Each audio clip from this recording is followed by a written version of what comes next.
Good evening and welcome to the December 16th meeting of the Concord Select Board. I would remind everybody that our meeting is being both broadcast and recorded. The first order of business tonight is the consent agenda, on which there are town accountant's warrants, gift acceptance of Bullock Lawton, Inc., $2,000 to the Council on Aging gift account. Thank you very much. His Presence Christian Fellowship, a gift of $1,646.31 to the Council on Aging gift account. Thank you again. Sunday entertainment license, Performing Arts Center at 51 Walden Street on December 22nd from 2 to 3:30 p.m. The Opera Hansel and Greta. There are a number of one-day special licenses. The Auxiliary of Emerson Hospital at 51 Walden Street on the 29th from 6 to 10 p.m. All alcoholic beverage. And the remainder of these are all Saltbox Cooking School at 40 Westford Road. December 23rd from 5:30 to 7:30, wine and malt only. January 11th and 18th from 6:30 to 9:30. January 25th from 6:30 to 9:30, February 1st, 13th, 14th, 15th, and 22nd from 6:30 to 9:30, March 13th, 14th, and 17th from 6:30 to 9:30, and again, it's all wine and malt only. I would entertain a motion. So move. Second. All those in favor? Aye. Next item is the town manager's report. Mr. Town Manager. Hi, good evening. I apologize to the board for not having a written report submitted. I got away from you last week. Just a couple of quick announcements. The first is Concord Free Public Library will be closed on December 20th for electrical work related to a project that's happening on Main Street. The Fowler branch will have regular hours on that day, but just the main branch will be closed. Town offices will be closing at noontime on December 24th for the holiday. And speaking of closing, tomorrow we're expected to get some pretty inclement weather during the day. We'll be watching the forecast and checking things out in the morning if there's going to be it would be probably an early release given the timeline of the storm, but it's supposed to get pretty thick during the middle part of the day, and we've been advised by public safety that drive time could be complicated. So hopefully we can continue stay open all day and serve the community, but if safety reasons dictated, we will potentially have an early closing. So just check the website and Facebook page for updates. And then the last thing is we did execute the designer contract for the feasibility study and schematic phase design of the middle school. So that is going to be going, I think, very quickly. Great, thank you. Are there any questions for the town manager? No. Seeing none, the next order of business is chair's remarks. I just have two very quick ones. I have two really correcting errors that I made at our last meeting. We did have a correspondence from Anna Rasmussen explaining her perspective on the Estabrook Road issue, which I failed to acknowledge. And also, we had a vote for a proclamation for the Coca-Cola cheese event, which was 2 weeks ago Thursday. And while I called for the aye votes, I did not call for the nay votes, and there was a nay vote by Terry, so I wanted to acknowledge that. Other than that, that's my remarks, and the next order of business is the Cambridge Turnpike update. I would invite, I think Alan Cathcart and Steve Dukin are here from CPW. They're going to just give a brief presentation. The purpose is to just kind of give the board and the community a check-in on the project. I don't want to step on Alan's toes by an introduction, but while he's setting up, I'll just note that even in my brief time here, I've observed the complexity of the Cambridge Turnpike project. I don't know if it's the largest kind of roadway infrastructure project that the town's ever done, but it's amongst one of the largest municipal ones that I've seen. So, All right, they'll take it from there. so Alan, Okay, good evening. I am interested in you please first tell us who you are. excuse me, Alan Cathcart, Acting Director, Concord Public Works. And I have Steve Dukrin, who is the new town engineer. Welcome. So Welcome. thought it'd be nice if he could come to the board and kind of meet the faces. So, Right. So please, as soon as Jeremy gets you up, okay, proceed. we good here? We go slideshow mode. Get that going.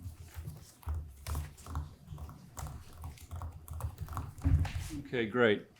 So this, as Stephen had mentioned, is a pretty significant project. It has serious implications as far as the town of Concord, as far as its schedule and impact on the greater community as well as the neighborhoods that are directly impacted by it.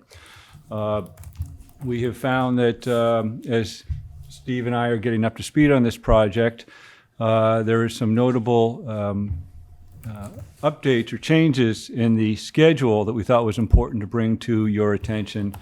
We've had a similar meeting with the Public Works Commission last week, and the chair, Stephen Ing, is here tonight as well. Right. Most importantly, the project was set up to be constructed in phases. I won't get into the details of them, but sort of looking over on this, it's not showing up on that. Phase 1 is the orange section. Phase 2 is the purple section that goes over Mill Brook. Phase 3 is the yellow section, which goes from Millbrook towards Route 2.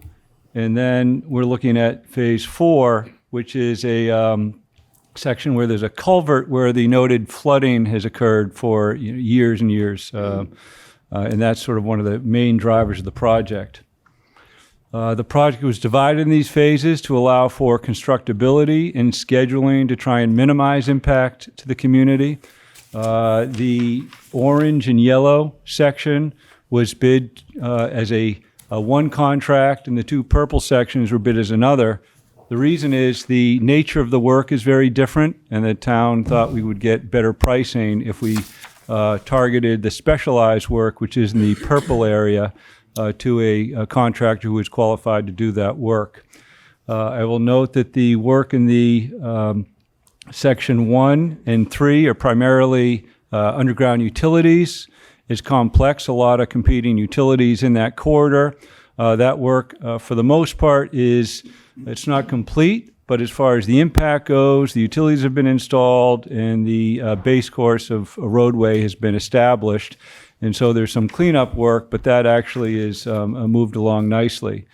The areas in the purple are where we've had some challenges with the project schedule. And the most important aspect is that it basically will have an impact to the community in a way that wasn't anticipated. Early on, the bridge work over the Mill Brook was supposed to be, by plan, completed by now.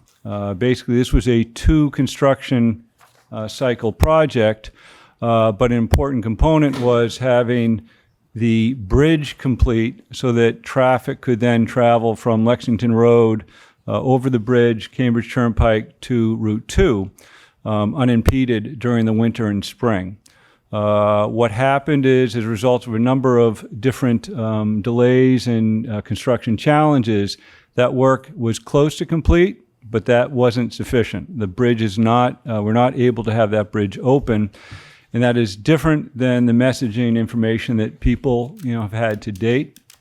The impact is significant enough where we thought it was important to bring this to the attention of both the Public Works Commission as well as the Select Board, because there will be an impact on traffic. So as we look, moving forward, we are looking at a revised schedule at this point to have the bridge complete this coming spring.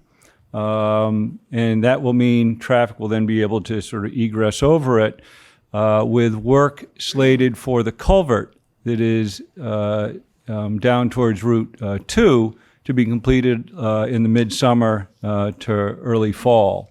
Both of those project schedules will have an impact on the community as far as allowing traffic from Lexington Road, Cambridge Turnpike to Route 2, and more directly impact on the abutters, the neighborhoods on Hawthorne Lane, Mildred Circle, Sandy Pond Road. They're going to have an impact as a result of this project delay. And we thought it was important enough where we sort of raised that to the various boards, and we do intend to bring it to the neighborhood's attention. If you look over there, we're looking at some of the scheduling issues we're negotiating through as we speak. One of the challenges is the need for relocation of utility poles down around the culvert. That's a significant issue that's going to involve coordination with Verizon. So we thought that was important to sort of raise. We'll be working with the municipal light plant to try and see if there's something they can do to support and assist us. They've been very cooperative to date on a lot of the utility work, but the utility poles is sort of an area outside of our usual area of expertise, and it may require some additional support, through the town. I've been talking with Stephen Crane on sort of the implications of the schedule and needing to coordinate with Verizon on that. The National Grid, main gas line is they completed their seasonal work just recently, which is right in front of the Millbrook farm,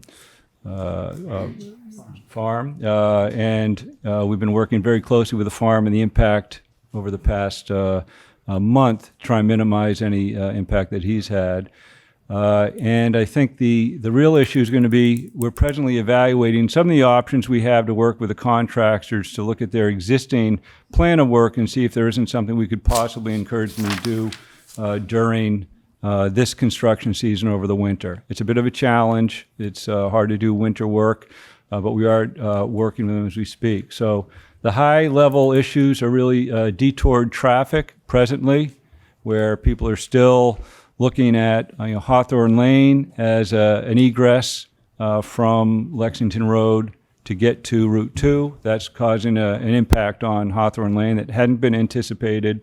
We also understand that any solutions we have for them will have impacts as far as Mildred Circle, Sandy Pond, and we thought that was important enough to sort of raise Have you met to your with attention. neighbors on these streets yet? We have not. The neighbors are the ones, the folks along Hawthorne Lane brought it to our attention as far as concern on the project schedule and what they had anticipated and had been led to believe. So Steve and I have met, once with them. We asked them for as much information they had as far as expectations and plans. We're regrouping with a traffic management group. That includes the police department to look at some alternatives to see what we can do to minimize the existing impact with an understanding that the construction will probably start in earnest in the spring. So the question is, what do we do between now and then? Well, I certainly encourage you to reach out to them as early and as often as you can. Have any questions for Helen? And is Verizon cooperating? I do not have the pleasure of knowing if they're cooperating or not yet. We've been forewarned that it might be challenging, so that's why we thought, given the sensitivity of this project and the fact that we've already been delayed as far as some commitments, we wanted to make sure that we put that out there. Who's going to be reaching out to Verizon? It will be the construction group. It'll be the town working with our consultant CMA associates, working with municipal light plant, and then whatever we can do. We'll probably be working with Stephen Crane as well to try and make sure we can get some This is response. important enough that we might ask the town manager if you could step in and see if you could schedule a meeting with Verizon to try to. When we had a coordination meeting, I did suggest I could do that. I've been through this in previous lives and can be the bad cop for all intents and purposes to try and get Verizon to move forward. A lot of times it's communication, and a lot of disagreements sometimes is about who gets to pay for or who needs to pay for the improvement. So it's not a simple matter. They're obviously not easy to deal with, but I did suggest that we would get together. Maybe not this week, but maybe in the new year, early in the new year, to get No, we working can on this. count on the light plant to be as Yeah. cooperative Yep. as they can be. That would be expected. So, thank you very much for coming. Any other questions from the board? Linda, No, just that I think the update is helpful, and so thank you. perhaps you. I know it's been a little while, and we just thought it was I probably appreciate appropriate it, given and the I know there were assurances given to the folks. I don't know about some of the streets, but pretty sure on Hawthorne Lane, there were some commitments made to the folks there that we wouldn't use that road as a bypass. So I would certainly get to them early and That's right. quickly as you can with any options you've got. And while they've been vocal lately for good reason, we also have to be sensitive to the other neighbors in the Mildred Circle Well, So, thank you very we're much, and again, welcome to town. It's nice to meet you. Thank you, thank you. Thank you for coming. appreciate it. Thank you. Next item on our agenda is acceptance of a deed which conveys parcel A1, B1, and C1 and parcel X for our White Pond Associates. And who is, Kate, are you up for this? Sure. And Mr. Ring, thank you too for coming. Thank you. Good evening. I'm Kate Hodges, Deputy Town Manager. Good evening. So you, right before the meeting, were handed a deed of trust, a quick claim deed for the parcels. They're separated into two different deeds. A1 and C1 are the farmland that are located along Plainfield Road and will have the permanent conservation restriction for the purposes of farming. And then we have parcel B1 and X, which are the beach parcels. B1 is the majority of the hillside leading down to the sand beach area.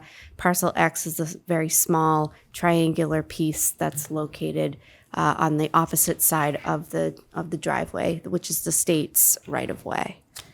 There are two votes that need to be read aloud and agreed to by the board.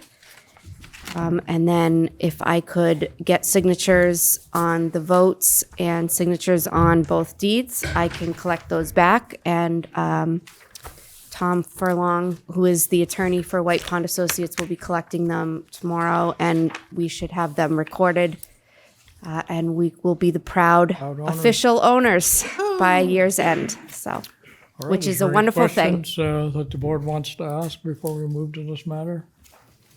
A lot is happening. Yep, so if I would entertain a motion. And I'll read this in full. At a duly called public meeting of the Concord Select Board on December 16th, 2019, the board voted unanimously, we hope, after this, I read this vote, as follows: with respect to A1 and Lot C1 on a plan entitled Plan of Land in Concord, Massachusetts, prepared for White Pond Associates, Inc., dated August 2nd, 2018, by Pearly Engineering, LLC, the plan containing in the aggregate total of approximately 10.98 acres, more or less, with improvements thereon, hereafter the White Pond property. A, to approve the gift of the White Pond property to the Natural Resources Commission as evidenced by the quitclaim deed in the form as delivered to the Select Board tonight. And B, to authorize Kate Hodges, the Deputy Town Manager of the Town of Concord, to take all actions on behalf of the town that are reasonably necessary in the judgment of the Deputy Town Manager to complete the acquisition of the property in accordance with the applicable special town meeting vote, Article 4 of the special town meeting dated October 1, 2018, including without limitation executing applicable closing forms, affidavits, documents, and settlement statements. Second. Any discussion? All those in favor? Aye. Opposed? Thank you. Second part of this.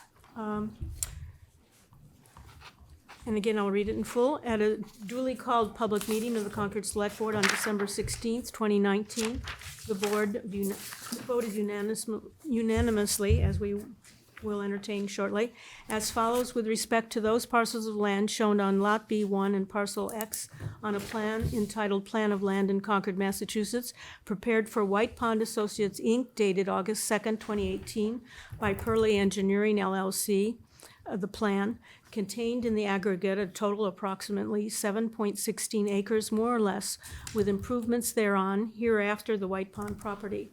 A, to approve and accept a gift of the White Pond property as evidenced by the deed of trust in the form delivered to the Select Board tonight for the purposes stated therein, and B, to authorize Kate Hodges, the Deputy Town Manager of the Town of Concord, to take all actions on behalf of the town that are reasonably necessary in the judgment of the Deputy Town Manager to complete the acceptance of the property in accordance with the applicable special town meeting vote, Article 4 of the special town meeting dated October 1, 2018, including without limitation executing applicable closing forms, affidavits, documents, and settlement statements.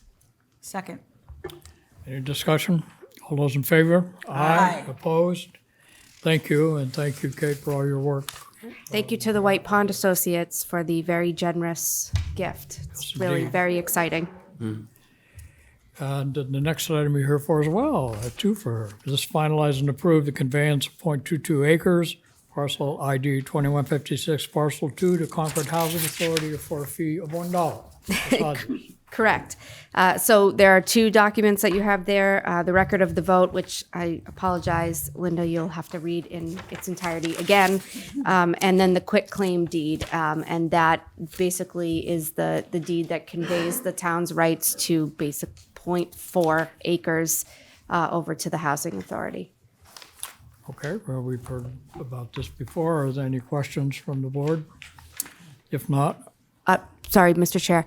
I just wanted to bring up that we had been waiting on this because we were looking to get either an easement or an amendment to our existing lease over the Bruce Freeman Rail Trail so that we could give away basically a portion of the driveway that gets into the old Giroux House property.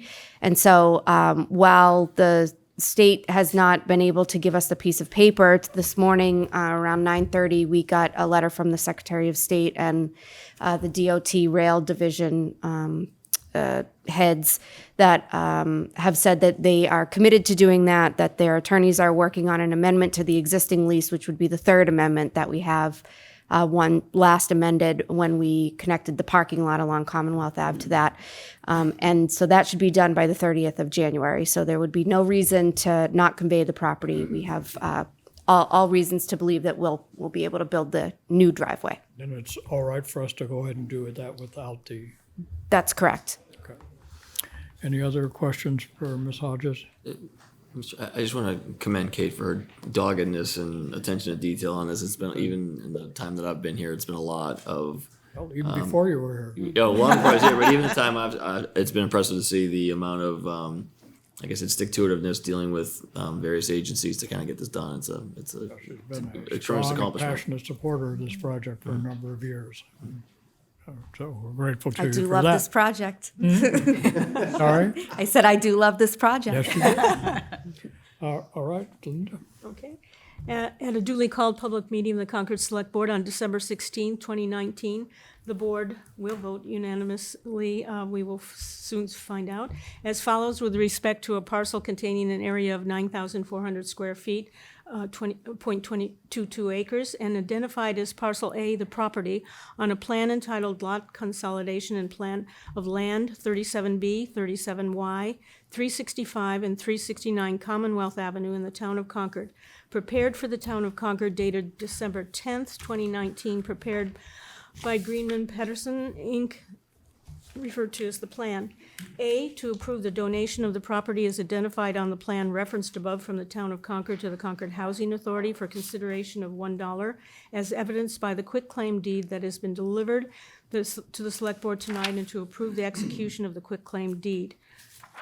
And B, to authorize Kate Hodges, the Deputy Town Manager of the Town of Concord, to take all actions on behalf of the town that are reasonably necessary in the judgment of the Deputy Town Manager to complete the donation of the property in accordance with the applicable town meeting vote, including without limitation executing applicable closing forms. Second. Any further discussion? All those in favor? Aye. Opposed? Linda? Is there a second part to that? Or? No, I you have just it have, just- you read right, it. yep, just one vote and then signing the deed. Great. Well, Great. congratulations and Thank thank you. you very much. So the next item on our agenda, Kate, do you need these signed now before you leave? Yeah. next item on our, Don't, but I do, because I can't sleep unless I have them. So I need to give this to my colleagues here, and So before we get to the next two items on the agenda, both of these items are potential warrant articles. And so I just want to reiterate what the board is going to do. We're going to hear these from these two potential warrant article groups. And then later in our agenda, we will be talking about all of the warrant articles that are before the select board to be included on the town warrant. These two that we're going to hear about might become part of the select board's warrant article submissions, or they might, one of them anyway, might remain a citizen petition. So I just wanted, we're going to be talking about these two articles twice this evening. So the first is an update from the Affordable Housing Trust Committee. I see a number of folks from the committee here, including its chair. Keith, good evening.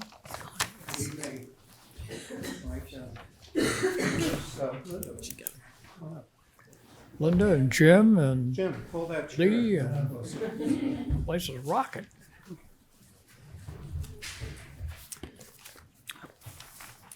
Good evening. All right, very good. Thanks very much. I'm Keith Bergman, Chair of the Affordable Housing Trust Study Committee, And you live, and I live at 56 White Avenue, so thanks very much for the previous vote. Linda, Linda Miller, 300 Main Street. Lee. Lee Smith, 1836 Main Street. Good evening, everybody. Thank you very much for coming. This article or this discussion we're having tonight is a result of a warrant article that was passed at town meeting last year in association with our attempt to provide funding to support of affordable housing in Concord. So Keith, please. That's right. Thanks very much. That, as the chair has mentioned, and as I reviewed at the town meeting preview meeting, the Affordable Housing Trust Fund, its creation, was part of a package of articles that were brought to town meeting this year. The other three being specific funding sources, including two home rule petitions, the proceeds of which, if they passed, would go into an Affordable Housing Trust Fund. The action taken in the fourth article was to accept the state statute, Chapter 44, Section 555C, to authorize the town to establish an Affordable Housing Trust Fund. The other step that's necessary to do that, though, is to have a town meeting pass a bylaw, which spells out what the terms and conditions are. So the select board created the study committee to pick up that task and to present to you a draft bylaw for an affordable housing trust, and that's what we've done.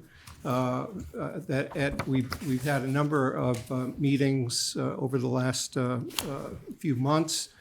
Last Wednesday night, we voted to recommend a specific form of a bylaw, which is in your materials for tonight's meeting.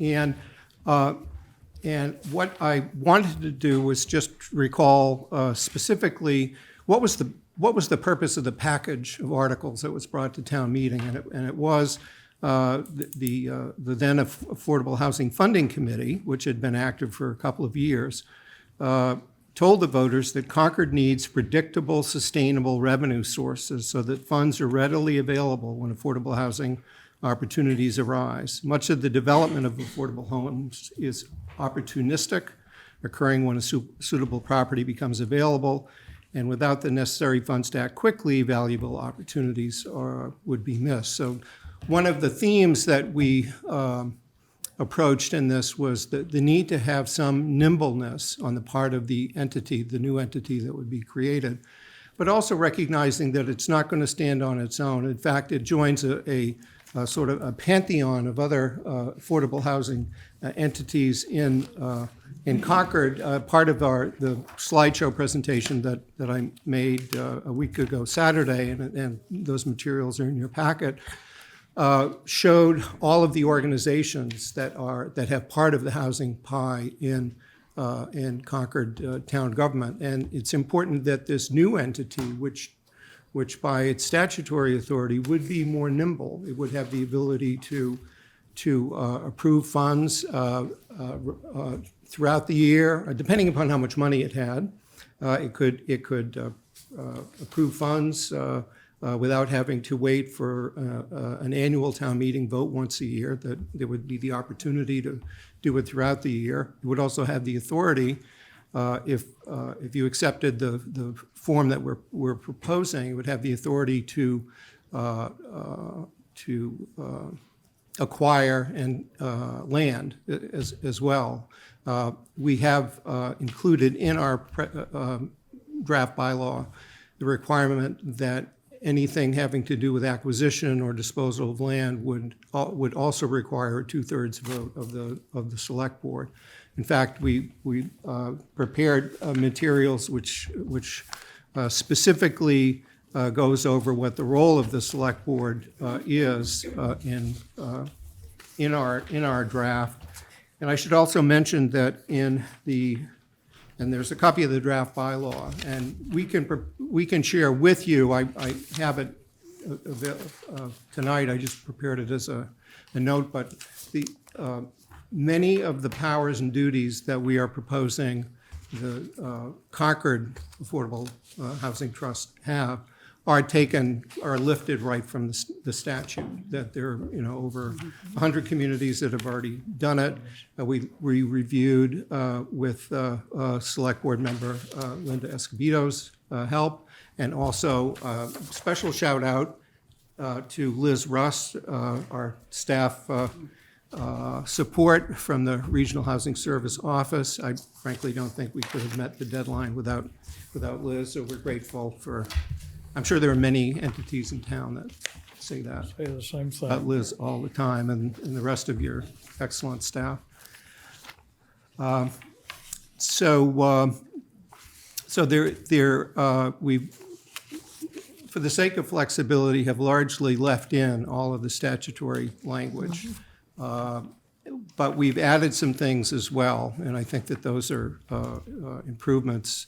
And specifically, we're looking at the select board approval would be required for the Affordable Housing Trust's policy goals and guidelines, which would be consistent with the town's adopted housing goals. And that was sort of our way of getting at this. This new entity is not going to be standing off by itself and not an integral part of the rest of town government, that it ought to be carrying out collectively. It's a collective act to come up with the housing goals for the community, and that while this entity would have some flexibility that other boards may not have, and that they don't have to wait for an annual town meeting to get certain authorization. It's important that they are nevertheless carrying out the mission for addressing affordable housing as the town has defined it, and specifically with the Board of Selectmen's policy approval on what their work plan might be, or what their guidelines might be. We have proposed that the membership be between 5 and 7 members. The statute requires at least 5. The statute also requires, in the case of a town, that the select board be the appointing authority, and that a member of the select board serve as a voting member of the committee, of the trustees. We're proposing that you decide if it's 5 or 7, because in some fashion we couldn't decide, but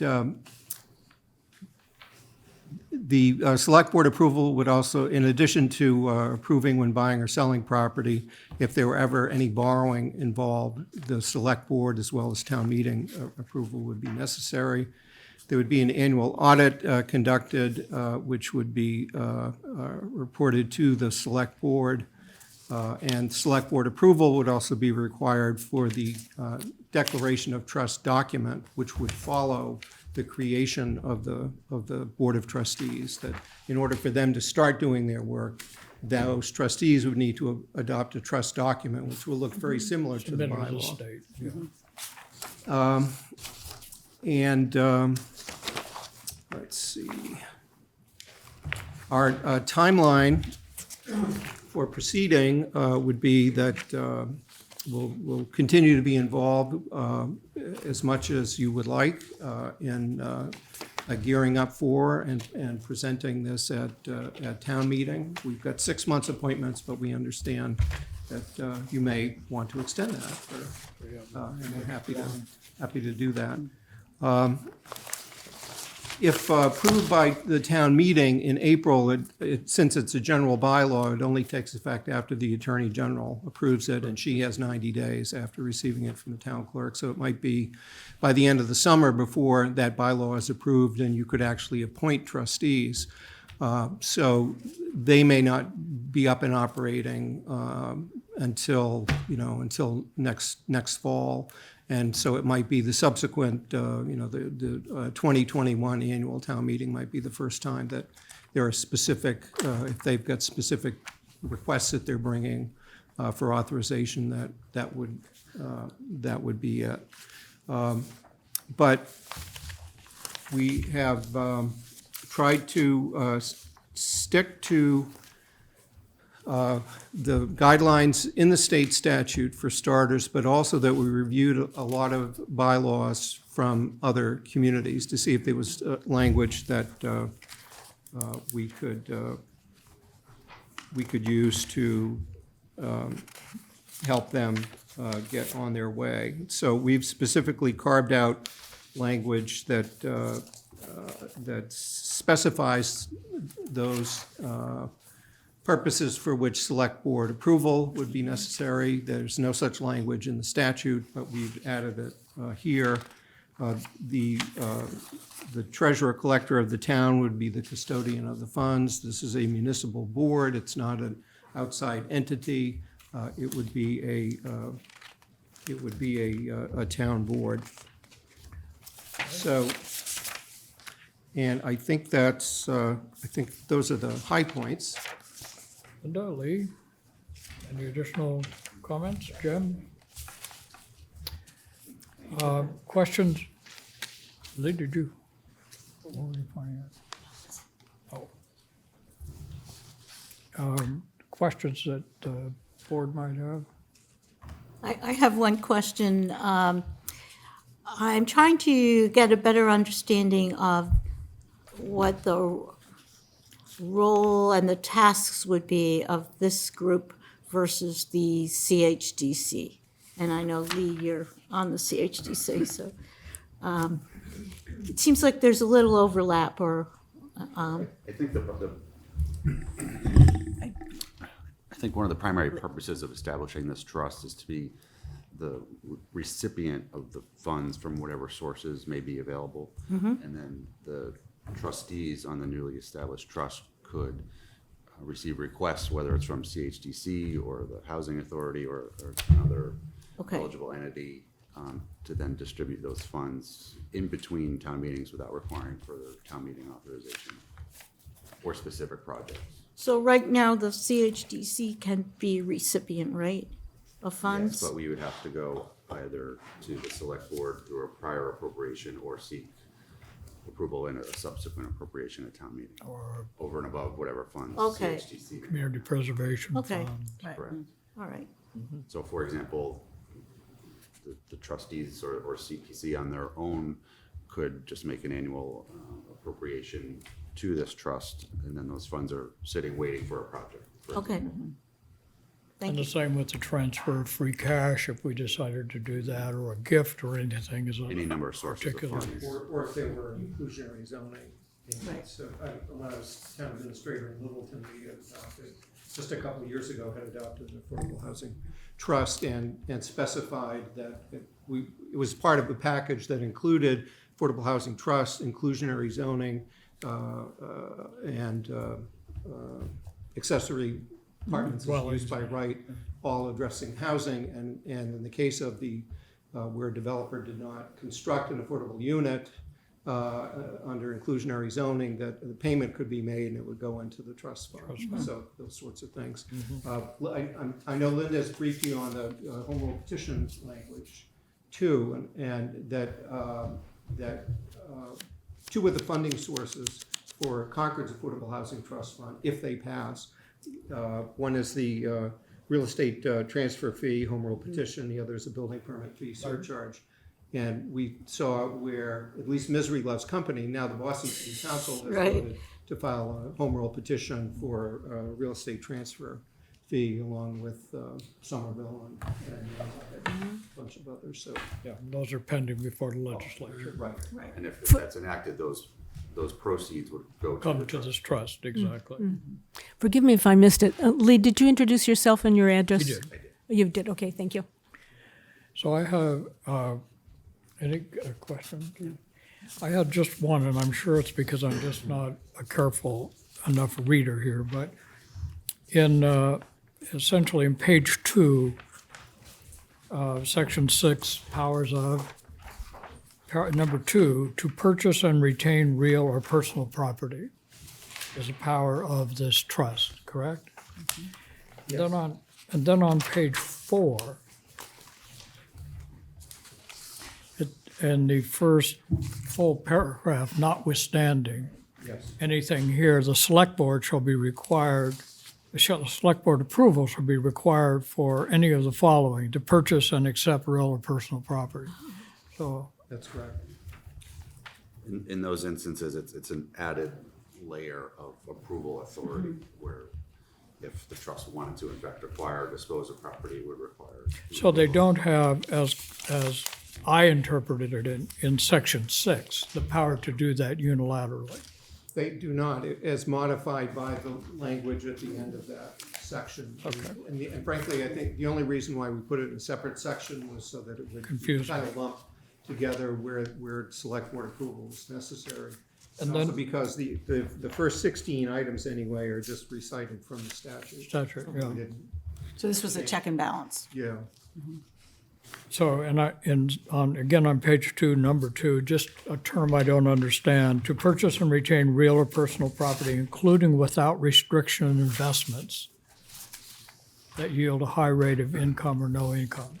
This I take it as because you're entrusting to the treasurer the responsibility for managing these funds, is that correct? He's nodding, I guess. That's correct. So that's correct. Okay. Defer to the attorney. Then just 2 little things. If you go up to section 5, the second full paragraph, you have a parenthetical statement, the open meeting law, you need just to close, Close paren. paren. And down on number 1, section 6, about 1, 2, 3, 4 lines down of number 1, you just have an extra space in there. Or including. Yeah. And so essentially, we would, if we accepted this, we would then just simply convert this document into a bylaw. Yes, yes, this is in the form of a proposed warrant article, but where, it says to determine whether the town will and then adopt, and then here's the proposed text of the bylaw, the article. So I have one comment. Yes, please. On section 4, under trustees, the third paragraph where it talks about the term of the trustees, I would just make a suggestion. I think the language would be clearer if it read, trustees shall serve for a term of 2 years and may be reappointed for up to 2 additional terms, except that 3 of the initial trustee appointments shall be for a term of 1 year and may be reappointed at the discretion of the select board, rather than the phrase there that refers to local policy and practice. That would be my recommendation. Yeah. So what is that trying to do? I'm not clear. It was just, it was trying to clarify the appointment of the and 3 trustees that will be appointed for 1 year only, and that they're able to serve successive terms with the approval of the select board. Right, and we were also trying to get at the administrative procedure you have where there's a finite number Staggering. of terms. Typically for 3-year boards, by statute, these must be 2 years. 2 years, So so we'd like to keep, 2 times 3, we'd still like to get them. opposed to 3 times 2. Right. It's a miracle. I haven't changed the meaning, just tried to clarify it with, I thought, clear language. Appreciate that. You define local policy and practice. So, Liz had a question. Liz? Well, hi, I'm Liz Rust, 201 Commonwealth Avenue. And I just on. wanted to clarify Terry's question about what's different from the CHTC, and I just thought it was important to highlight that this fund is a municipal fund. So it's really part of the town, where the CHTC is a separate Separate entity. 501c3. I know that a lot of people know that, but that's really the clear difference here. So when these public funds come in, they're coming into a town fund that's managed by the treasurer and the accountant and part of the town audit.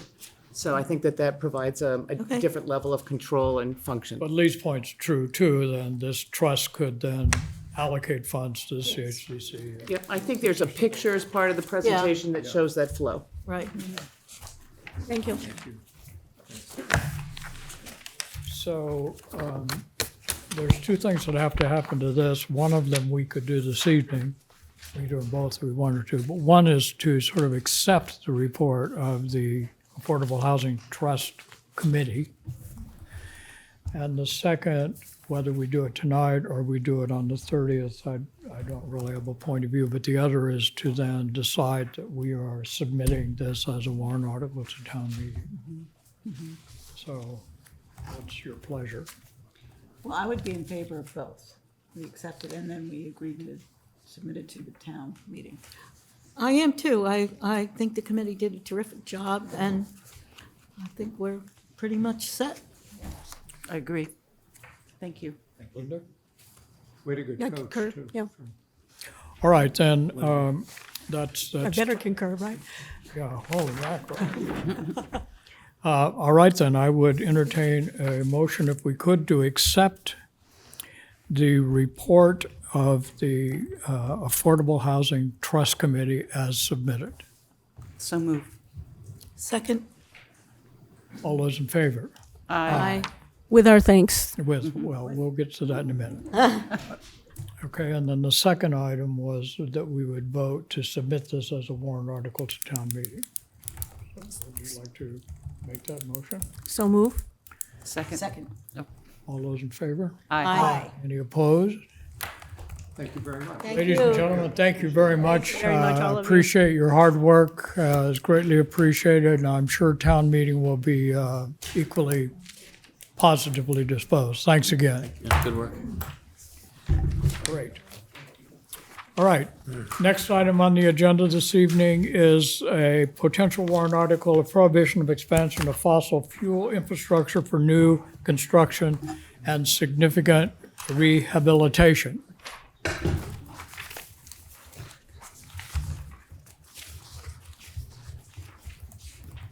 Good evening. Good evening. I'm Alice Kaufman, 1615 Lowell Road. Charlie Parker, 105 Chestnut Street. Alice, Charlie?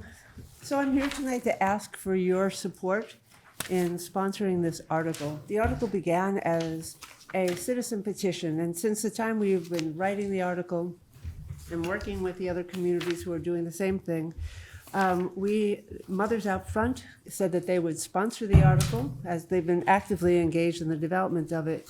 And at last week's meeting of the Concord Sustainability and Energy Committee, CSEC, voted almost unanimously that they would move the article and sponsor it for us, instead of it being a citizen petition. It doesn't let you off the hook here.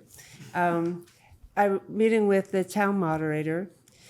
She questioned whether CSEC would have the standing to bring an article to town meeting without the approval and by the select board, since they are not a non-regulatory board. So let me just talk a little bit about the article, then we can get back to the process behind it. As you recall, in 2017, town meeting voted to support Article 51. That was the article that set the goals for Concord of a 25% reduction in greenhouse gases by 2020, 80% of reduction in greenhouse gases by 2050, and a commitment to 100% non-carbon emitting electricity by 2030. We're making progress in all of those. This article is the next logical step. What this says is that new construction would be required to be fossil fuel free. We reviewed a lot of data from the town and how much new construction there is every year, and looking at the data that was submitted from town meeting last year and the work that Liz had done over the years, and looking at what that new development looks like, it's on average 25 homes a year. So we know we're not going to change the world by implementing a carbon-free or an emissions-free home in Concord, but we're starting to look at how you build a sustainable community, and you don't begin building a sustainable community with last century's technology and last century's fuel sources. There are options out there. So Brookline did something very similar when we met with them. We know the problems that they came up against. We know the exemptions that they decided to go with, and they have a very different housing stock and commercial stock.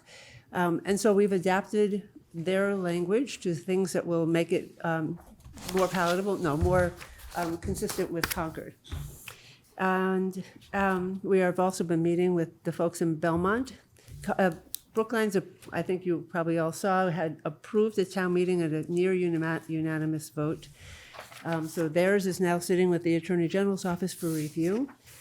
Belmont has a much more restrictive and code, a town ordinance that will include green building designs. We're not including that in this article. This is we know that you can build fossil fuel free homes and let the developers and builders figure out the best way to do that within their budget. There are some developments in Concord, like Riverwalk, that already is meeting the same building requirements. They heat with heat pumps, they have induction cooking. So we know it can be done and is being done in Concord. So I just want to mention that last week, the Attorney General's office, Maura Healey, issued a press release in which she said, "Every day, we see the impacts of climate change in our communities, and our best solution to combat this crisis is to transition away from dirty fossil fuels and toward cleaner renewable energy." This is in keeping with the goals of the Attorney General's office. Hopefully, this is an indication of how she will rule on the Brookline ordinance. And between now and town meeting, we'll have a lot to learn by what happens with Brookline to know what we'll be up against. And we are continuing to do our own studies in town. We have a group of people who have been looking at the economics of construction and the incremental cost for installing a heat pump system over a traditional fuel system, to know whether, what that whole total added cost is. For Brookline, they said it was a 1% difference in cost. We've seen numbers from 1 to 25%. So we're doing some good hard look at the data that's out there to know what we're talking about in terms of the added cost or cost differential from a traditional system to a heat pump system. And you're also aware that Concord ran a Heat Smart program, in which I think there are now 80 homes that have installed heat pumps. 60. Some number. 80 homes that have installed heat pumps as part of the Heat Smart program. So why are we here? Since we already have support of other boards, there's nothing like the select board's power in the community.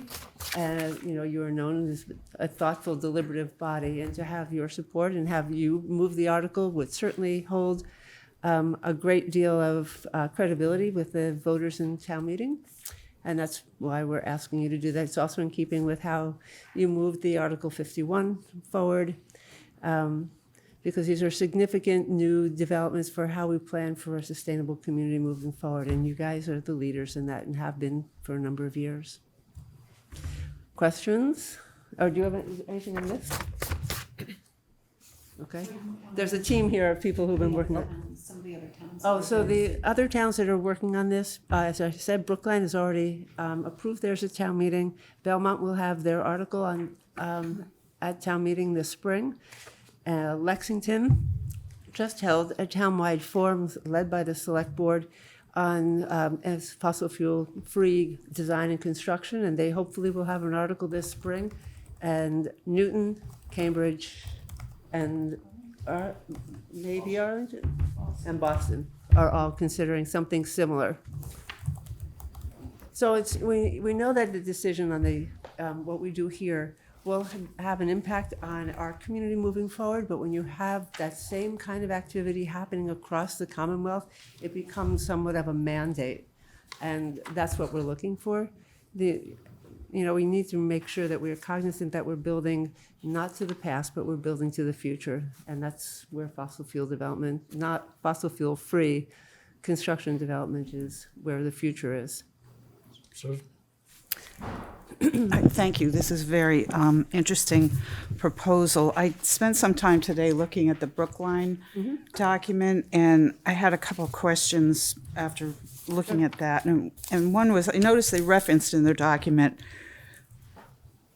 how many what boards and committees have you already been in touch with that you've received support from besides CSEC? So we've gone to, that's the only board we've been to. We've met with the town moderator, we met with CSEC, we met with the planning department, we met with Marsha Rasmussen, we met with Ray Matty, the building inspector, to understand what does it take from a building inspector's point of view or from the planning point of view to implement something like this. Like, what's the easiest way? What are the pitfalls? What are the problems? And we're trying to design this to be as easy as possible for the planning board. What we heard, for the building inspector, we've heard that the whole planning office is overwhelmed with responsibilities. And we understand that our role in this is not to increase that workload, but to make it easy for them. We met with Matt Johnson from the planning board. We'll be presenting to the full planning board. He personally was supportive of the article and thought that the board would be as well, but we haven't presented to them yet. We also want to meet with the Board of Health. We know that they're very busy this evening on their own articles, because there is obviously a health impact. And if there are any new commercial establishments of a restaurant, this would apply to a restaurant, and so the Board of Health and the Health Department has the responsibility of inspection of those facilities. We want to know what the impact would be for it them says too. it doesn't apply. Yeah, it says it doesn't. It's for cooking. No, not for cooking. All right, the building. The building for heat, The building, but not the Not for oven. not for cooking. cooking. So, I had a couple other Right, please. questions. Yeah, keep One was, there was some dispute in Brookline over the safety of induction cooking, and for that reason, they decided not to include that and to allow gas for cooking. They also said that a robust and effective waiver and appeal process is essential. And to that end, one of the things they mentioned that's not in your document is particular consideration for waivers will be given to projects sponsored by the Brookline Housing Authority, giving the BHA's limited sources of capital funds. So I'd like to see that acknowledged. And that also brings up the question of, the zoning articles are addressing accessory dwellings. And according to what I understood from this, if you can do an accessory dwelling two different ways. You can add on to the existing building, or you can build a separate dwelling. And the way I read this is that if you add on to the existing building and it's not more than 50% of the original building, then it doesn't come under that. But if you have a 750-foot separate building, it would. And I'm wondering, given that we're encouraging this by changing the zoning law, if that could be considered as an exemption based on square footage. I don't know. These are just ideas in my head. They have a condition here, waivers if financially infeasible or impractical. I don't know. Brookline has, as you know, the housing stock is considerably different than the Concord housing stock. And so when building, a lot of the buildings are gut renovations. And so heat pump technology may be more constrained and may have a higher impact on the total cost of a gut renovation project, where there may be, 30, 50, 100 units in a brick building. In Brookline versus here, you Can I mean? make versus a here. comment? Sure. We're trying to be simpler and more straightforward Yep. and have fewer opportunity for disputes and waivers and questions and gray areas. But don't you need exemption and waiver? You definitely, We so do, if you but- have the exemptions written into the ordinance, then there's no reason to have a waiver unless there's something we haven't thought of, in which case we need to Well, figure out where that like board is. affordable housing and, Well, we talked about affordable housing, and I think that we are open to hearing and revising this so that we know that we can meet the needs of the community. We know that affordable housing is a challenge at best.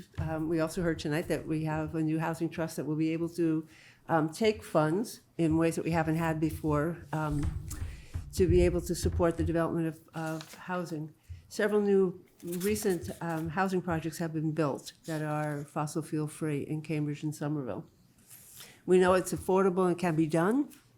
We may choose not to do that at this point. We certainly, this is part of us talking to the committees who have a role in it, so we'll talk to the affordable housing folks and hear whether that's a stumbling block.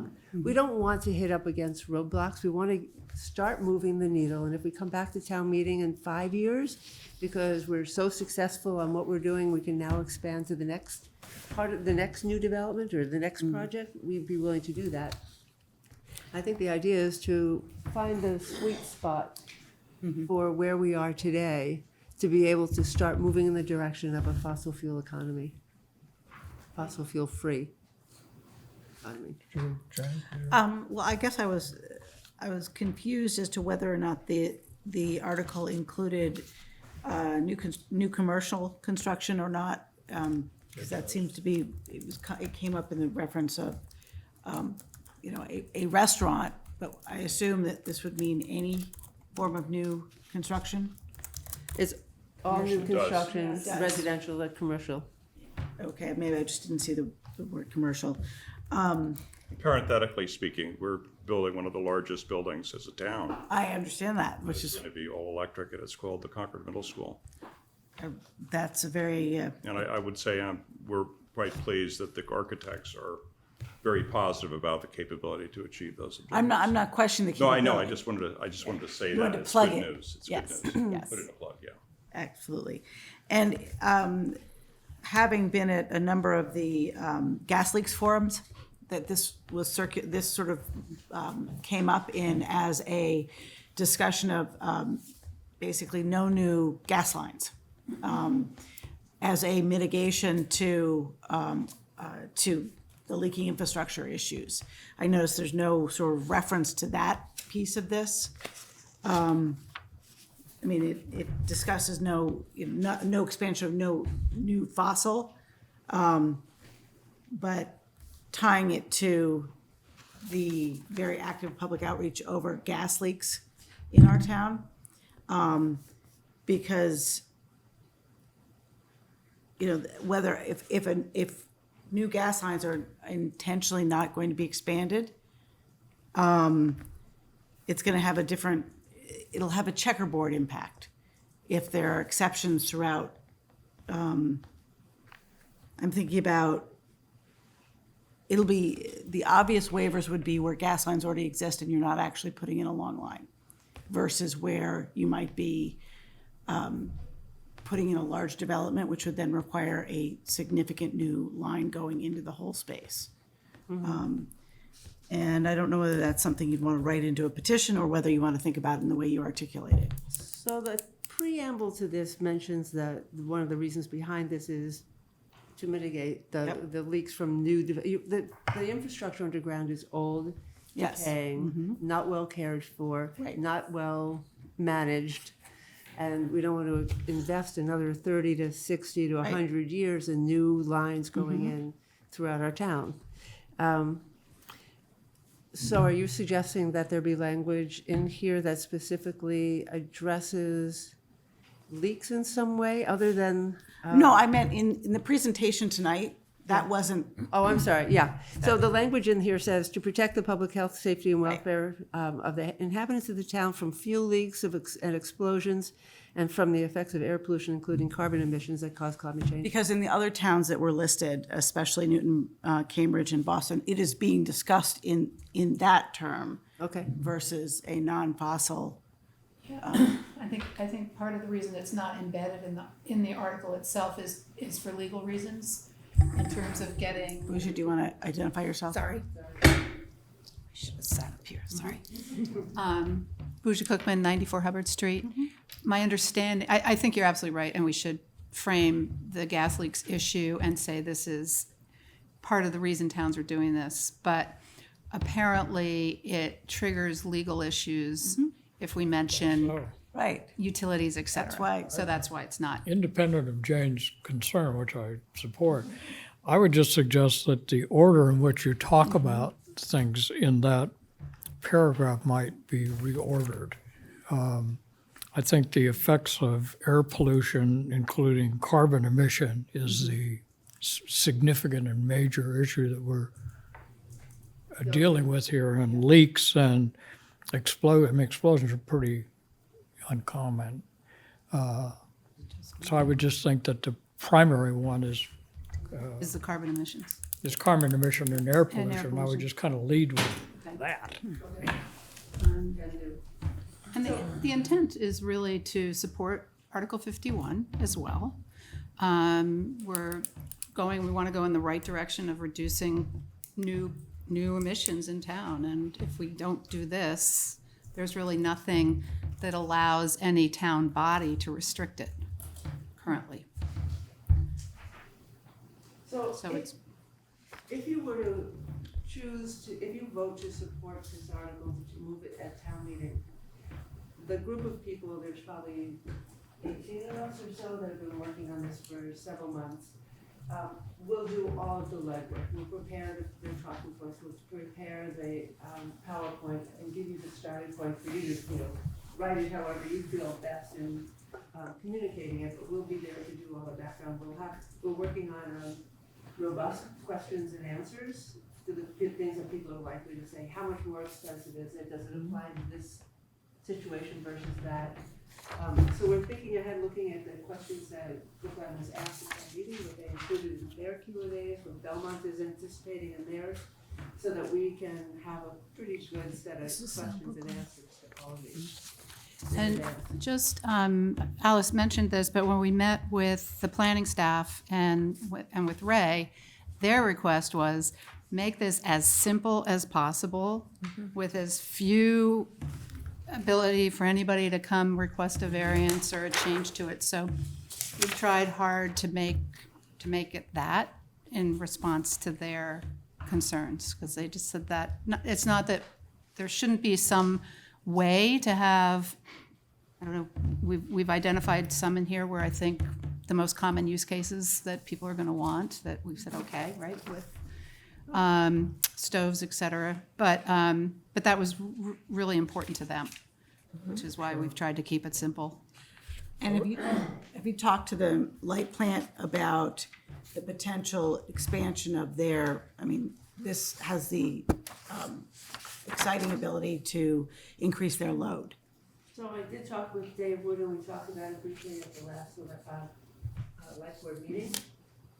Dave said he felt extremely comfortable that they had the supply and the ability to provide uninterrupted power. And we welcome it. As you know, the per kilowatt hour spending has gone down, and Concord's houses have become more energy efficient, and people are more mindful of energy efficiency in their homes and in their lifestyles. So this is looked at as. I would also, I don't know how, no expert at how to draft stuff like this, but I would think that I would get section X.XX.4 up at the top of your article, at least on the copy that I have. I'm sorry, say that one more time. I have the copy that I have is on page 2, X.XX.4, limitation on the issuance of town permit. I would get that You want that up at the front? beginning, I thought because that that's too, what, yeah. because I'm going, well, I get all this, but what is it I can't do? And I have to wait till I get to page 2 to find out. I mean, Yeah. tell them up Yeah. front, this is it, folks. This is helpful. Find that motion, we talked about it. Then I want to come back to your opening remark, Alice, about the sponsorship of this article. The select board has to approve articles that go on the warrant, except for certain articles that we don't have control over. Is CSEC planning on submitting this as a warrant article? And then we would not only approve it to be on the warrant, but then actually be a supporter of it? Or, So I guess the ideal situation is for this to become a select board supported, sponsored article. Where you would present at town meeting for the town. CSAC would also be willing to do that, but the credibility of this board is higher than that. but I'm referring to the remark of the town moderator. What did she say? Her concern was whether, she mentioned that some action of the select board had to take place because CSAC is a non-regulatory board. The Board of Health can move an article forward, planning board can move articles forward. CSAC doesn't have quite the same standing as a non-regulatory board. Well, I think it's not quite that. I think what the select board could do is not to move an article that's been submitted. So if CSEC submitted it and we didn't want it on the warrant, off it goes. But it would take that kind of a affirmative negative action to get a submitted warrant article, So I'm struck with the fact that I appreciate all the work that's gone into this and the general direction that you're trying to accomplish here. What I'm struck with is that it isn't, the planning board hasn't, as a regulatory body, has not vetted this. And since it's so close to being a zoning kind of requirement, that it wouldn't be coming from them. But it's not a zoning article. Which is why they said it's not in their purview. Someone asked to be, I don't know. yeah, I see Matt okay. standing. Oh, good. Yeah, come on up. Sure. You can have my seat there. I'll move off to the side. Good evening, Matt. Matt Johnson, Chair of the Planning Board, but speaking on my own behalf. Alice Coffin did meet with me to discuss this. And subsequently, I did also socialize it with our board. But as has been mentioned, our position is that this is not a zoning bylaw amendment. It would be a general bylaw. And so therefore, it doesn't really fit within our purview. And I mean, while we're certainly doing whatever we can, as you will see with the planned residential development bylaw amendments we're proposing at town meeting to improve sustainability and resiliency, this is a parallel effort. Is this something your board would consider? Well, what I've been advised by our town planner is, again, that historically we've not weighed in on matters like this because, again, it just doesn't fit within the four walls of our charter. Everybody has walls, and then sometimes they disappear. Okay. The one thing I would want to do before we would deal with this more formally is have council look at it. I think that would be appropriate. Could I ask you to get this to council? Yeah, I'd like to make a couple other comments, and that is, I appreciate the approach to be as tight as you can in laying out the what you expect to happen, to eliminate, the gray area where people are asking for waivers and so forth. Susan mentioned that one of the exceptions for the Brookline wasn't affordable housing, and because the state only has supported the stretch code and not beyond that in terms of other requirements, and because capital is limited for housing, so that's an area that's very vulnerable. And yes, some housing projects in town have with some special funds that were allocated by the legislature, have been able to put air source heat pumps in some of their dwellings, but certainly that's a small number based on the money that was available. So that's a concern, I think. And the other thing I'd like to comment on is that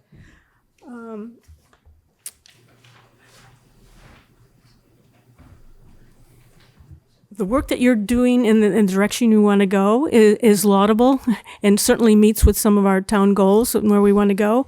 But we're also looking at trying to expand the housing choice stock, if you will. And as Susan appropriately mentioned, the dwelling units, the accessory dwelling units is one strategy that at least is going to be put forward to the town meeting. And I can see the intent of this fighting the intent of that. And so whether or not we, that you incorporate some kind of waiver that would allow for accessory dwellings to go forward, you can still promote this, but at least allow some flexibility there. Because I see some. For attached ADUs, there would be, you can extend the gas line. Correct. So say you have a carriage house in the back of the house, and not attached to your house, Right. and you want to turn that into an apartment, you'd have to bring in some sort of heat source. You need to be able to heat that, assuming that it's an undeveloped space, you need to do something. And because it's a small, 750 to 1,000 square feet, a heat pump technology is pretty much primed for it, as opposed to what the cost of going underground, putting in the new pipes for new fossil fuels, to then put in a boiler in that building, because you'd have to have its own heating system. You can't attach it to your current boiler because they're not attached units. So it makes it easy to do the fossil fuel free on that situation. If it's attached to your current home, you can expand the fossil fuel system that you have in your house to run it to the new ADU. I think one of the questions I'm hearing is the economics of this choice. And I think greater discussion of, I think there's not a lot of education on where the price points hit and where they don't. And that's what you're hearing is concern over impacts that may not actually bear out. Right. Can I say, because the thought bubble occurred to me on this too, and the economic impacts, because I haven't done the research, but I think not only impacts of heat pumps versus natural gas furnaces, but also impacts to existing gas customers. If there's any projection of, because you have the service lines, but then you also have a local distribution system. And if, especially on the renovation side, if someone is a gas customer, but because they're renovating more than 50% of their home, they can no longer be a gas customer, then the cost to maintain that distribution network gets borne by the remaining ratepayers. And I didn't know if Brookline or Belmont had studied that question. I'm sure it's incremental over time, and I think that you're right, you can't affect change without doing something like this. But as we talk about the economics, I think my head is that what is the full picture, including that? But at some point, we have to deal with that issue. Right. So we can either start dealing with it now a little bit at a time, or we can kind of wait, years somehow this all to work out. So, our take in putting this together was that we've got to get the discussion started. We've got to get the process started. This is a very small number of units per year that we're looking at. We want to get our builders and our developers kind of on board with that conversation. And we want to have an industry develop around this in Concord. We want people to think about going electric when they think about doing anything with new homes. And I think that back to the point about these, affordable units, I think that these smaller units are, in fact, if you look at them closely, they are ideal for an air source heat pump solution. That would be point one. Point two is anyone building a home or doing anything new in Concord that isn't going super insulation with what's going on with energy and what's going on with the climate and so forth, probably making a big mistake, probably not doing the right thing. And that really applies to builders as well. And I would just add one last little point. It was interesting to see these developments in Cambridge, going passive house, which is so efficient that you barely need any energy at all. These are, 100-unit Affordable housing. facilities. And both affordable and apartments. And they're online bragging about it, that this is the way to go, and it's very attractive to buyers and to those communities. So I totally agree that we need to get these numbers nailed down, but we also got to get them into context so that we have the right message around what all this means. Well, I have one comment, and then I think I'll make a suggestion of path forward for you. For the comment is similar to the comment about affordable housing. I don't have any idea of whether this is issue or not. Have you talked to any of the healthcare providers in town as to whether or not the kinds of services they provide in healthcare require certain kinds of fuels? Or I don't know, but I think I would touch base with Emerson or somebody to see if there's, because I don't know anything about medicine. What I would suggest as a path forward is that you've heard what the select board has to say. We are meeting on the 30th, at which time we will finalize our votes on what articles we will be submitting. What I would suggest you do is, you've listened to us, make whatever kinds of corrections you're going to make to this and submit it as a petition, as a citizen article. And How does CSEC? Because you're not or ready CSEC, to. I don't care, but get it on the books either as a citizen petition or from CSEC. We'll take it up on the 30th. And we just want it, you want it on the warrant. And the warrant closes, that's the last meeting we have before the warrant closes. So if we can't, or not prepared to take action on the 30th, you're out of luck. So I'd get it submitted, and then we can pick it up, and we can either vote on the 30th to adopt it as ours or not, but we could even pick it up later and decide we're going to take over the sponsorship of this. So let's get it on the books and take our remarks under advisement, and then we'll come back and we'll debate it on the 30th. And if we have a point of view, then we will, and if not, So do you have a preference? Is it better, do you think, for us to move it as an article from others out front? Because if you don't support it, then there's nothing on the warrant. As a citizen petition, it's on the warrant. even if CSEC submits it as a warrant article, unless we take action to take it off the warrant. Which you might on the 30th, right? I mean, The warrant hasn't closed. We couldn't do it then. We couldn't take anything off the warrant until after the warrant closes, and our next meeting would be the 10th. Oh, after the 30th is the 10th. So if we decided to take it off the warrant, okay, the same with the citizen petition, we could take it off the warrant too.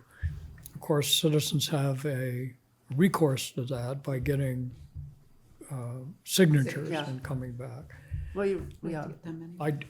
I don't want to speak for the board, and I don't want to debate it any further. Okay. I doubt that the board would not allow this to go to town meeting, whether it goes with as our warrant article or C6 or citizen petition, I don't know. Okay.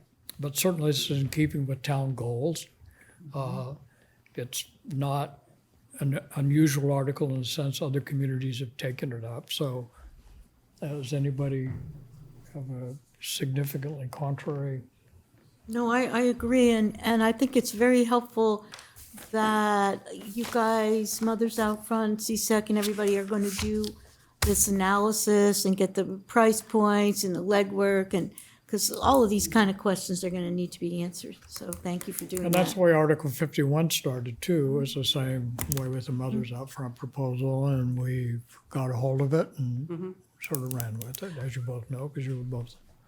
I'd also suggest that since we have a Climate Action Advisory Board that's coming up with a plan, that if that board was interested in supporting this, that be part of the next discussion.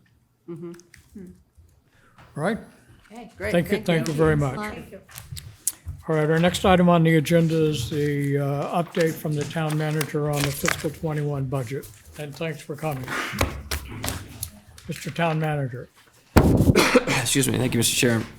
Really, this is really just somewhat of a recitation of the presentation made during the town meeting preview on Saturday. That I don't want to say that was a limited audience, but not. I think discussing it here in the context of a regular board meeting was an important update as well. The short of it is the budget, as it is presently drafted, conforms with the Finance Committee's guideline with a 2.5% increase in appropriation. The one thing I will note is due to planned changes in transfers and credits that usually go into the general fund, we started off with minus $294,000 in credits and transfers, and so even if to make things balanced, that's another $294,000 in general fund just to meet the existing expenditure demand. So the 2.5% of the general fund appropriation minus those transfers is about $423,000 that we had to work with, and so we went through and carefully evaluated all of the budgetary line items, our expenditure trends, the departmental requests. We looked at some organizational demands, some service demands, and some things that we thought maybe were not as high a priority. And we advised the departments that we knew going into the 2.5% was the number, and it was our plan, our intention to comply with the Finance Committee's guideline. It was very important, especially this being my first budget here in Concord. So, like I said, we are still, I'll be honest with you, we're still making tweaks to it, but the budget will be presented to the board in January, again, in conformance with the guidelines, and we think meeting the upcoming needs and service demands for fiscal year 21 for the town of Concord. One of the policy changes we've made is we've consolidated the facilities division. As you know, the facilities department is something that's been kind of an expenditure driver in the last few years, as we've kind of developed this independent facilities division that helps maintain our building facilities and beyond. I think it's been very successful as a startup, and but it has been financed in part because it's somewhat project based through capital, and so that's one of the transfers that isn't coming in. It should be funded through the operating budget. It is supplies and labor and things like that. So each department building has a building maintenance line item and supplies line item, and so we took those all out of the department budgets and put them in the facilities division, and we made a bit of a reduction because we do believe we'll achieve some efficiencies through that consolidation. We did increase our funding for legal services, just based on not only the current expenditure trend, but also looking ahead to some issues we know we may have coming up. We are looking at an economic vitality coordinator, really kind of elevating the tourism coordinator to a full-on economic vitality, plus adding additional part-time help for tourism. That would be added to the visitor center. We are also transferring funding for retirement system staff from the town budget into the retirement funds budget. They have their own. They have their own budget they can use to meet their expenses. Mm-hmm. So there's an offset of a credit, so it doesn't really impact the bottom line, but it's just no longer carried on the budget. And we are planning on proposing the land manager position being added to the Division of Planning and Land Management. As I've learned about the vast amount of conservation land that the town has, and the level of effort we put into maintaining that, I think more work could be done there. It's been something that's been talked about for a while. This person would also take on the responsibility of enforcing the tree bylaw, which currently falls to the building inspector, and so they are voluntarily giving up that work. So there's a cost associated with that, and so there's a bit of an offset. So we're actually getting a position for much less than the cost of a full position. So public safety, we are going to also change the command structure. That's a $44,000 cost. That's no new positions. That's just elevating certain positions. So you have a lieutenant. So you have 2 lieutenants on each shift, really because of the 2 stations. And so that's something that I think will be an operational improvement. So the land manager is one FTE that we're planning on adding. The second FTE is a dispatcher a second dispatcher on the overnight shift. I think that that's something that's going to be a mandate in the near future anyway. We are planning a reduction in support from the emergency stabilization funds as a part of, again, a planned reduction in credit. And then we have a pretty significant attrition savings in public safety, which means we have a lot of senior members of the police and fire department that have retired or moved on, and a lot of new people coming in. Stephen, can I just ask a question about the second dispatcher on the overnight shift? So there'll be two dispatchers? Is that common in other, I mean, how much, does, it all goes into one place, right? It all goes into, yeah, so the dispatchers, which technically work in the police department, dispatch police and fire calls. And I think there's a notable growth in EMS calls. And I think it is a best practice. Now, are there times where one person can handle the call volume? Yes, but then there are times you need four people to handle the call volume in the case of an incident. So having two there really covers the bases. Is our increase, is that an aging population correlation? Yep, I mean, aging population, and I think just the nature of reporting of emergency situations, vehicle accidents, and things like that. So I don't want to blame this. We have been looking at the market adjustment wages for our social workers. They're vastly underpaid, and we want to try and make some adjustments there.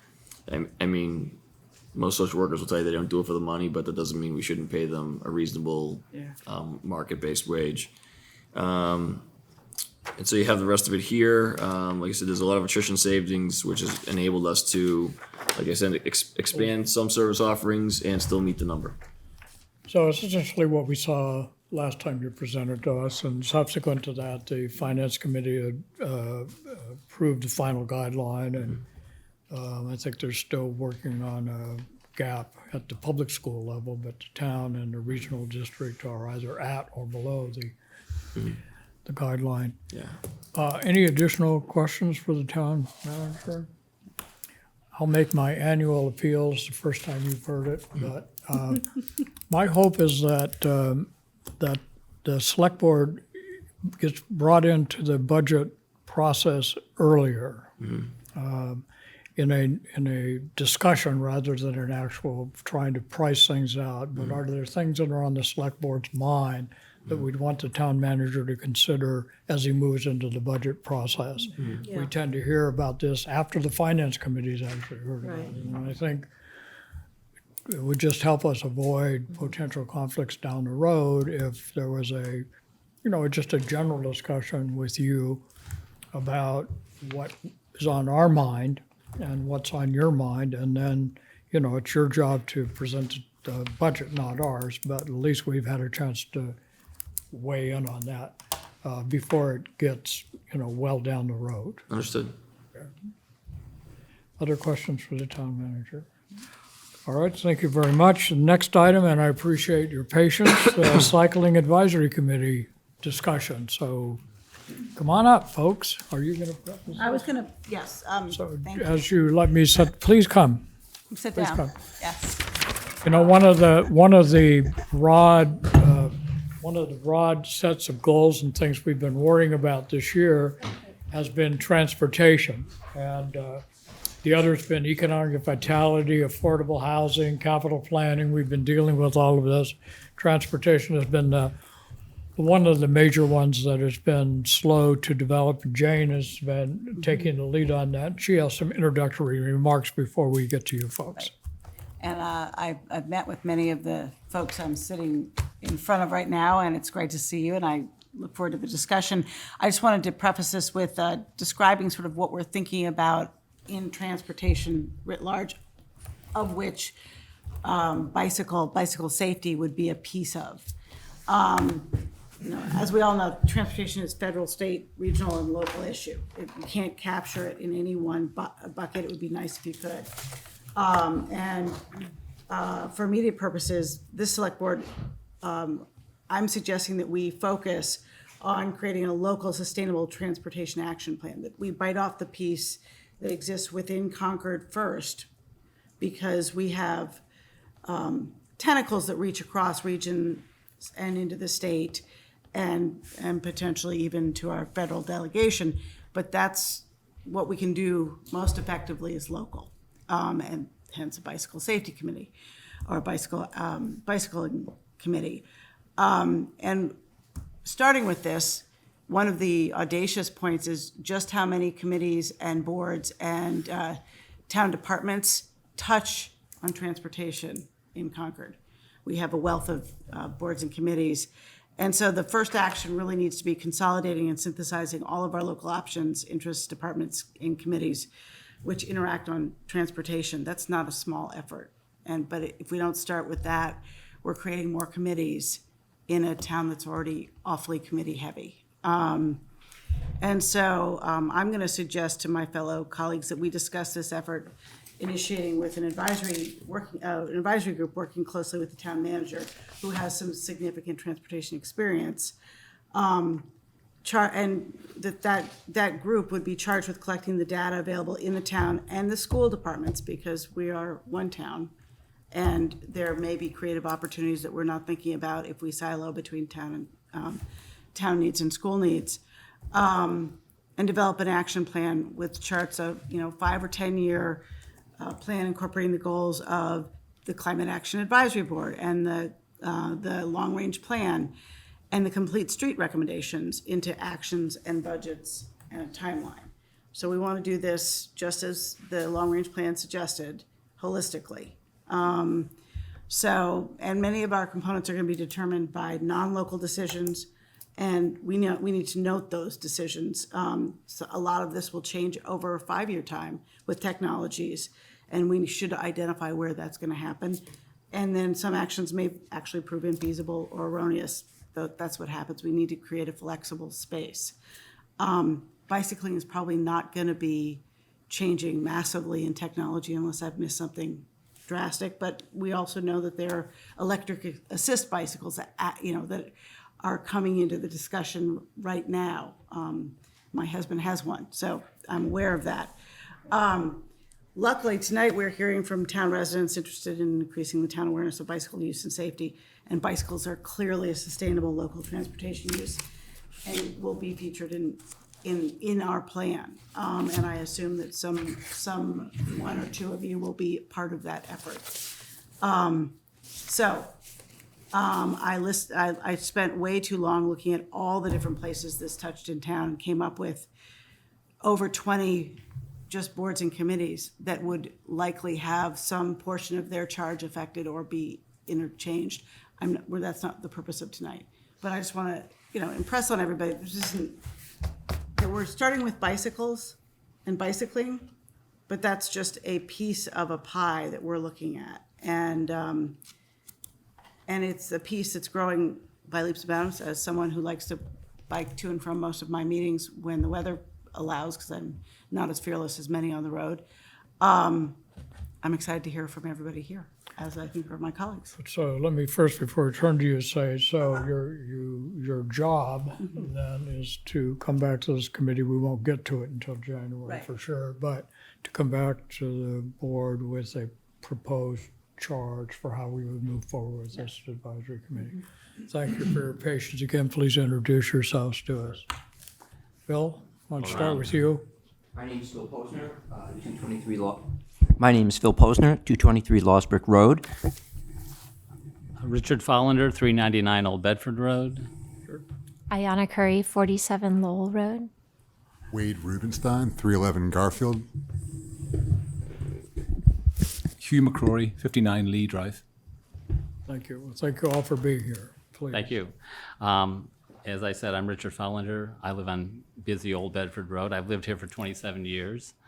I know it's hard to believe that I'm that old, but and so I'm here to really support the notion of having a bicycle committee for the town of Concord, by the town of Concord, and for the town of Concord.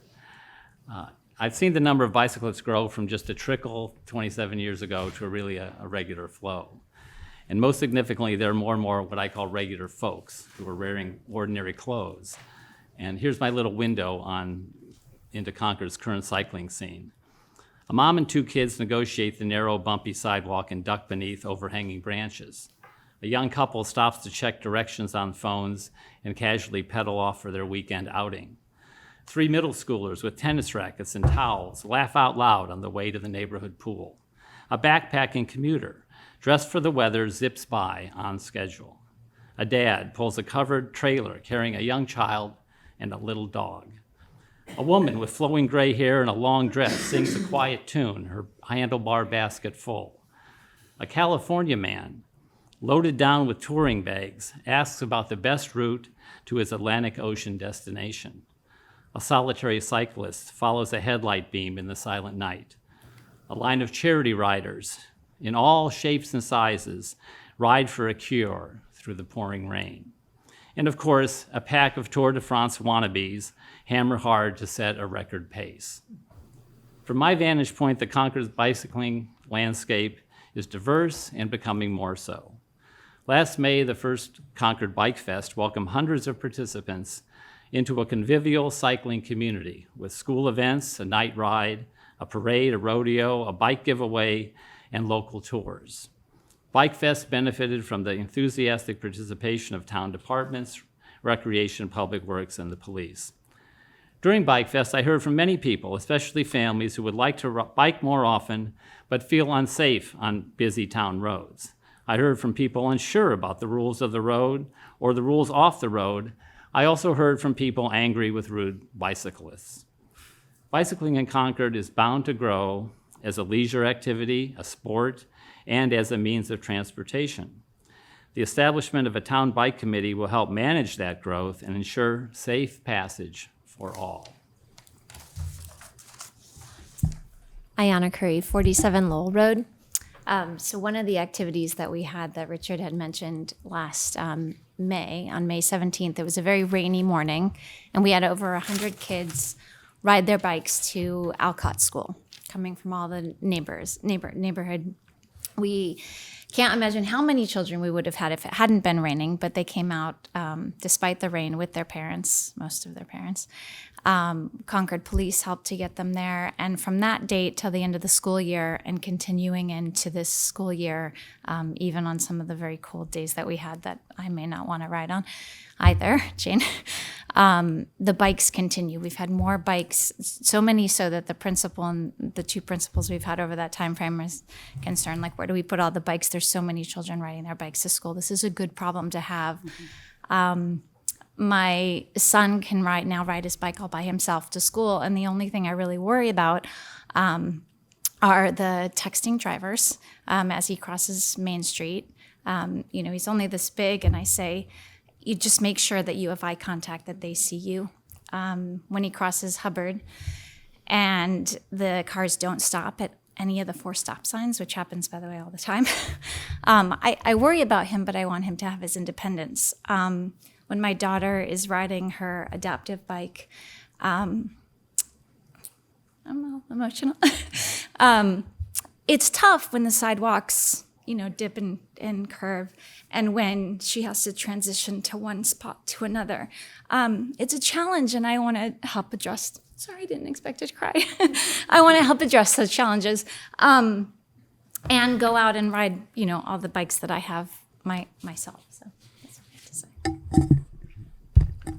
Hi there, Wade Rubenstein, 311 Garfield Road. So I want to thank the Select Board for considering a bicycle advisory committee. A bike advisory committee is a key building block to building a bike-friendly community. Bicycling is more than just a practical, cost-effective solution to Concord's many transportation and sustainability challenges. Bicycling is an opportunity for Concord to become a vibrant, healthy destination for residents and visitors. I was on the Envision Concord team, and I went through the Envision Concord long-range plan. Bicycling bikes were mentioned 101 times in the plan. And I just want to read just one paragraph that really struck me as a vision for what Concord could be in terms of biking from that plan. So bicycle facilities, this is a vision, not reality, but we hope to get there. Bicycle facilities are expanded, and bike lanes connect the schools to the village centers, and a major public information campaign informs residents about bike safety and goals of the program. Safe bicycle crossings of Route 2, grade separated, are initiated. Enhanced bicycle facilities are provided in the village centers and at major destinations in a design and in locations that are sensitive to the historical character of the town. So I just want to say that, you know, Hugh had pointed out to me that within this one bicycle group, the Monsters, there are 900 members of that bike club. And those are the Tour de France Lycra folks. That's a small subset of the community that we want to serve here in town. We want to make bicycling accessible to everybody in town, not just the Lycra-clad weekend warriors. And to do that, to make it accessible and safe, we need better infrastructure. And the people that I talk to in town, just to build upon what you've already heard, the number one concern is safety. They just don't feel safe. There's no safe way for a bicyclist to cross Route 2. So if you're living in West Concord, if you live in my community of Canantum, parents are reluctant to send their kids off on bikes to go into town. And for a town like Concord that has such a wealth of community resources, it's a real shame that that infrastructure is lacking. Right, thank you. What, you? I'll just add to what Wade said about the local cycling group. They're monsters. They've grown over the years. I'm a resident for 6 years, and prior to living in Concord, I lived, myself and my wife, and our 2 kids lived in Arlington, and a lot of people travel into Concord in the summer. And what I would also add to Wade is we have different categories of riders, and quite an age span as well. It's growing. I think what's happening is that cycling is becoming an activity for just a wider range of ages. And I personally, my son will be learning to drive next year, but he's going to miss the chance of cycling to school. He goes, so, you know, it would be nice to see some middle schoolers and high schoolers, you know, freshman high schoolers being able to ride to school from different parts of Concord. So that's all. Phil, you're the only one who's spoken. Would you like to contribute? Yes. The mic over by you. I also want to express my appreciation to you, Mr. Chair, and to the members of the Select Board. I also want to express my appreciation to the town manager, who gracefully provided us with some of his time and input with respect to our ideas, and also to Select Board Member Hotchkiss, because she also met with us and gave us some information. There are just a few other things that I would like the board to be aware of. First, I'm going to pass around some information just for your edification. I got if you could just pass that around. I asked Select Board Member Hotchkiss whether or not it would be better or worse for me to pass around something from Lexington, and she assured me that it would be okay. So I'm hoping that's true. You listened to her, did you? I specifically omitted Acton. Okay. What I want to bring to I hope you're not going to take us through this, though. Absolutely not. This is just for your information, to give you some idea of what a bicycling advisory committee does in a town that is, in some respects, similar and in other respects dissimilar to our town. But I wanted to emphasize that bicycling advisory committees are not something that's unique or strange. So, for example, Lexington, of course, has had an advisory committee since 1992. Lincoln adopted a cycling advisory committee last year, and the proposed charge of the committee was the basis for the charge that we've submitted to the selectmen for their review. So we have spent quite a bit of time doing our homework, investigating other towns, what they've been doing, how they have proceeded, etc.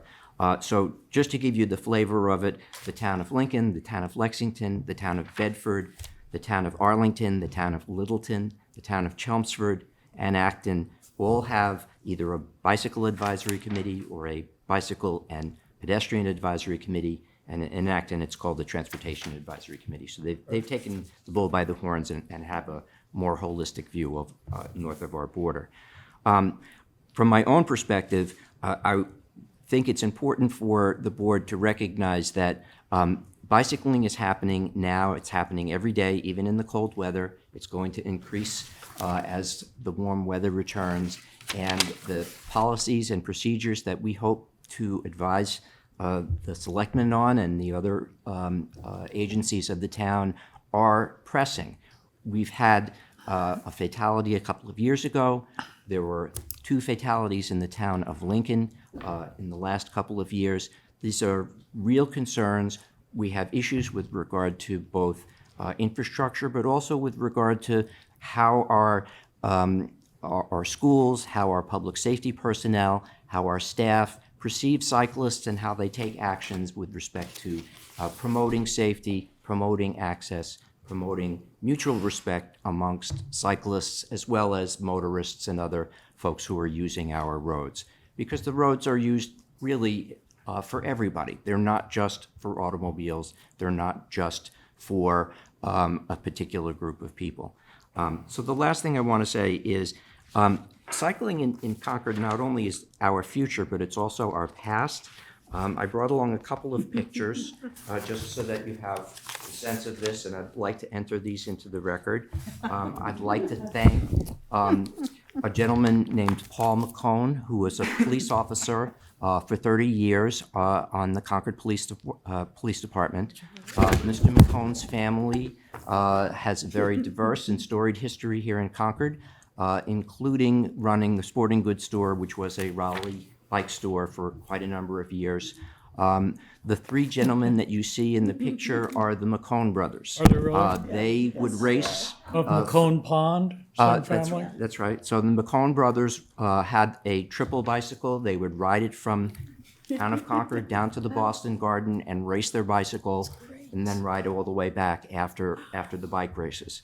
I've discovered in my research that there was a bicycling club that was established by the superintendent of the Concord Reformatory in 1892 in this town. Wow. So not only is Concord seeing bicycling as our future, but it's also been a very important part of our past. And I hope that as we work together to establish a committee and develop new policies, that we are cognizant of how the bicycle has shaped our lives and our predecessors' lives. And we thank you for your time. All right. Thank you all very much, not only for being here this evening and for your comments, but for helping prepare that draft charge. We greatly appreciate that. And yes. Yes, so I'm the observer for the Bruce Freeman Rail Trail, and they are also another group of enthusiastic bicyclists, obviously. And I'm wondering if you folks have had conversations with them, because on their agenda recently, they have some similar items. Now that we're transitioning with Phase 2B almost complete, well, getting there on over Route 2 and Phase 2C complete, have you guys had any conversations with them?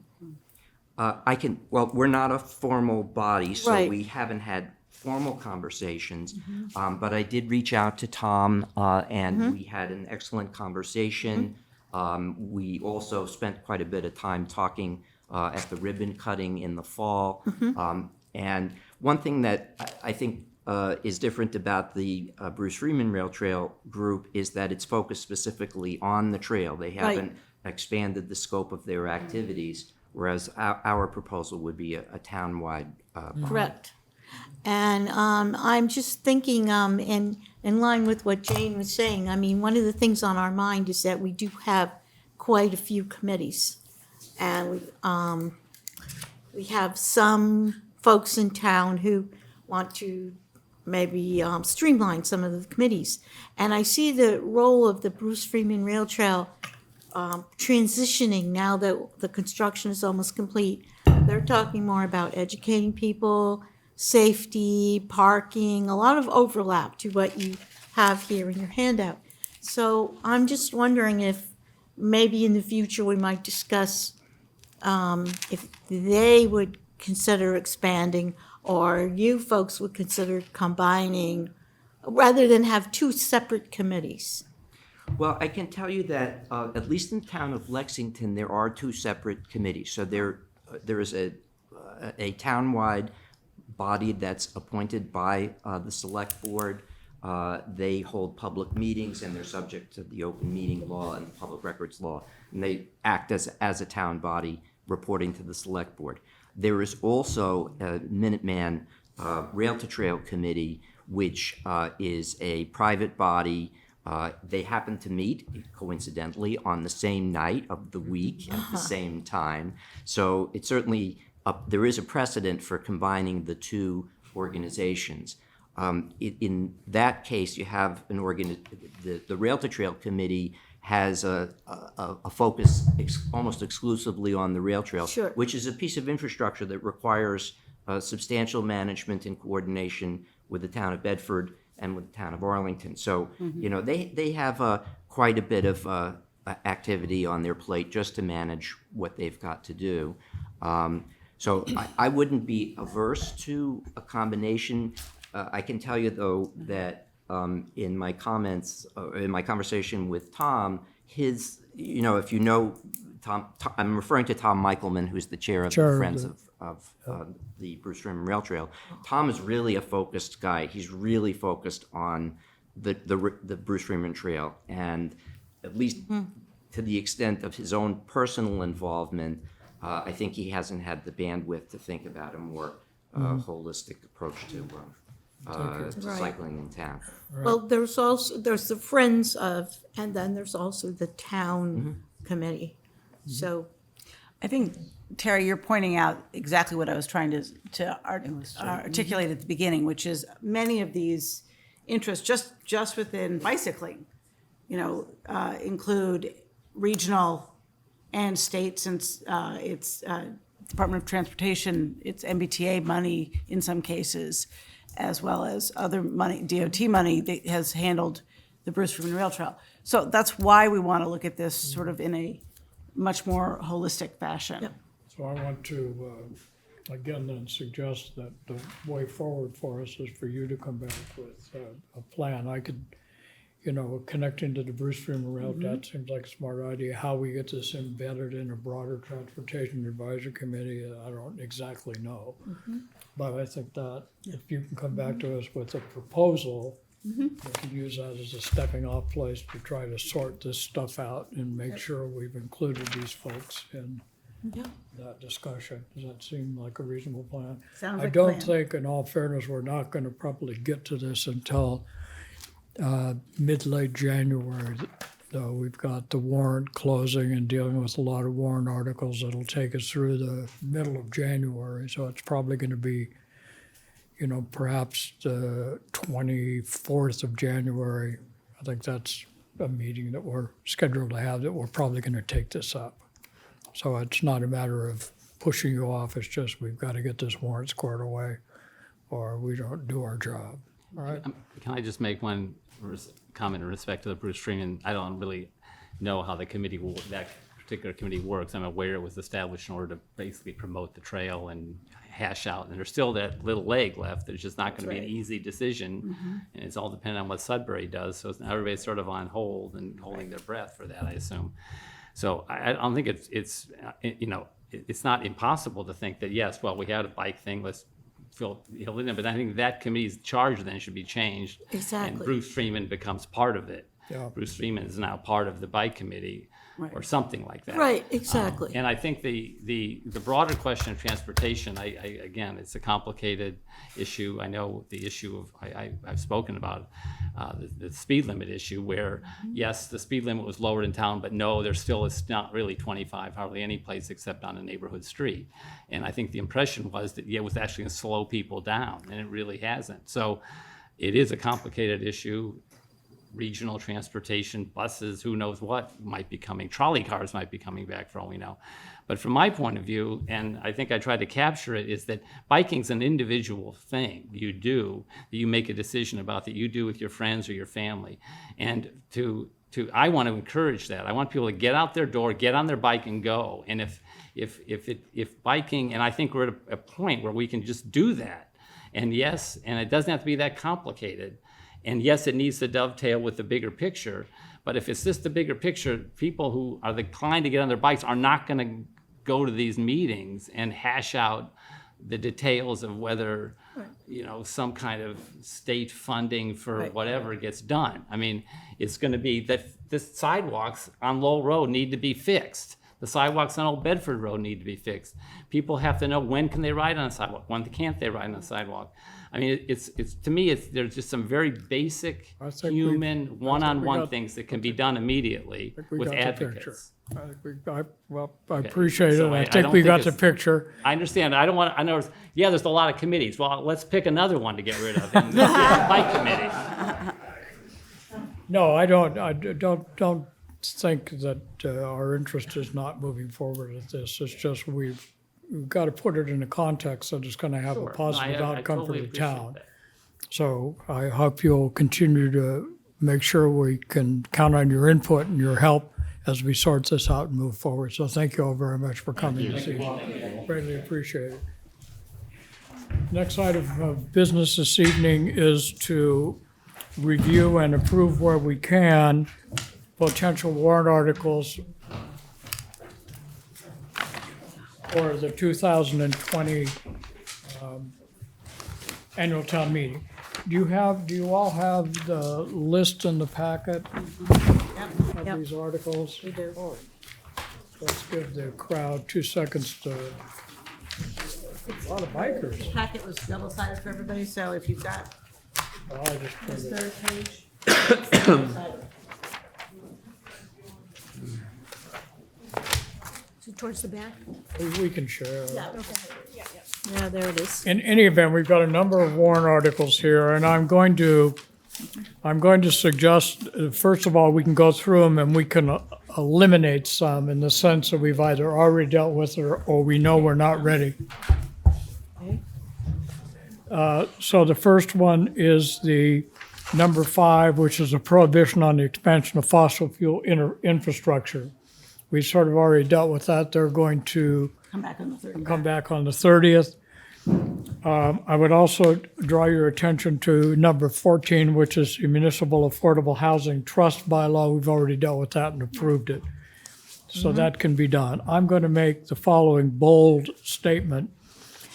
7, 8, 9, 10, 11, and 12 are all articles that were approved at town meeting for affordable housing and the 17-year-old vote, or they are bills pending before the legislature.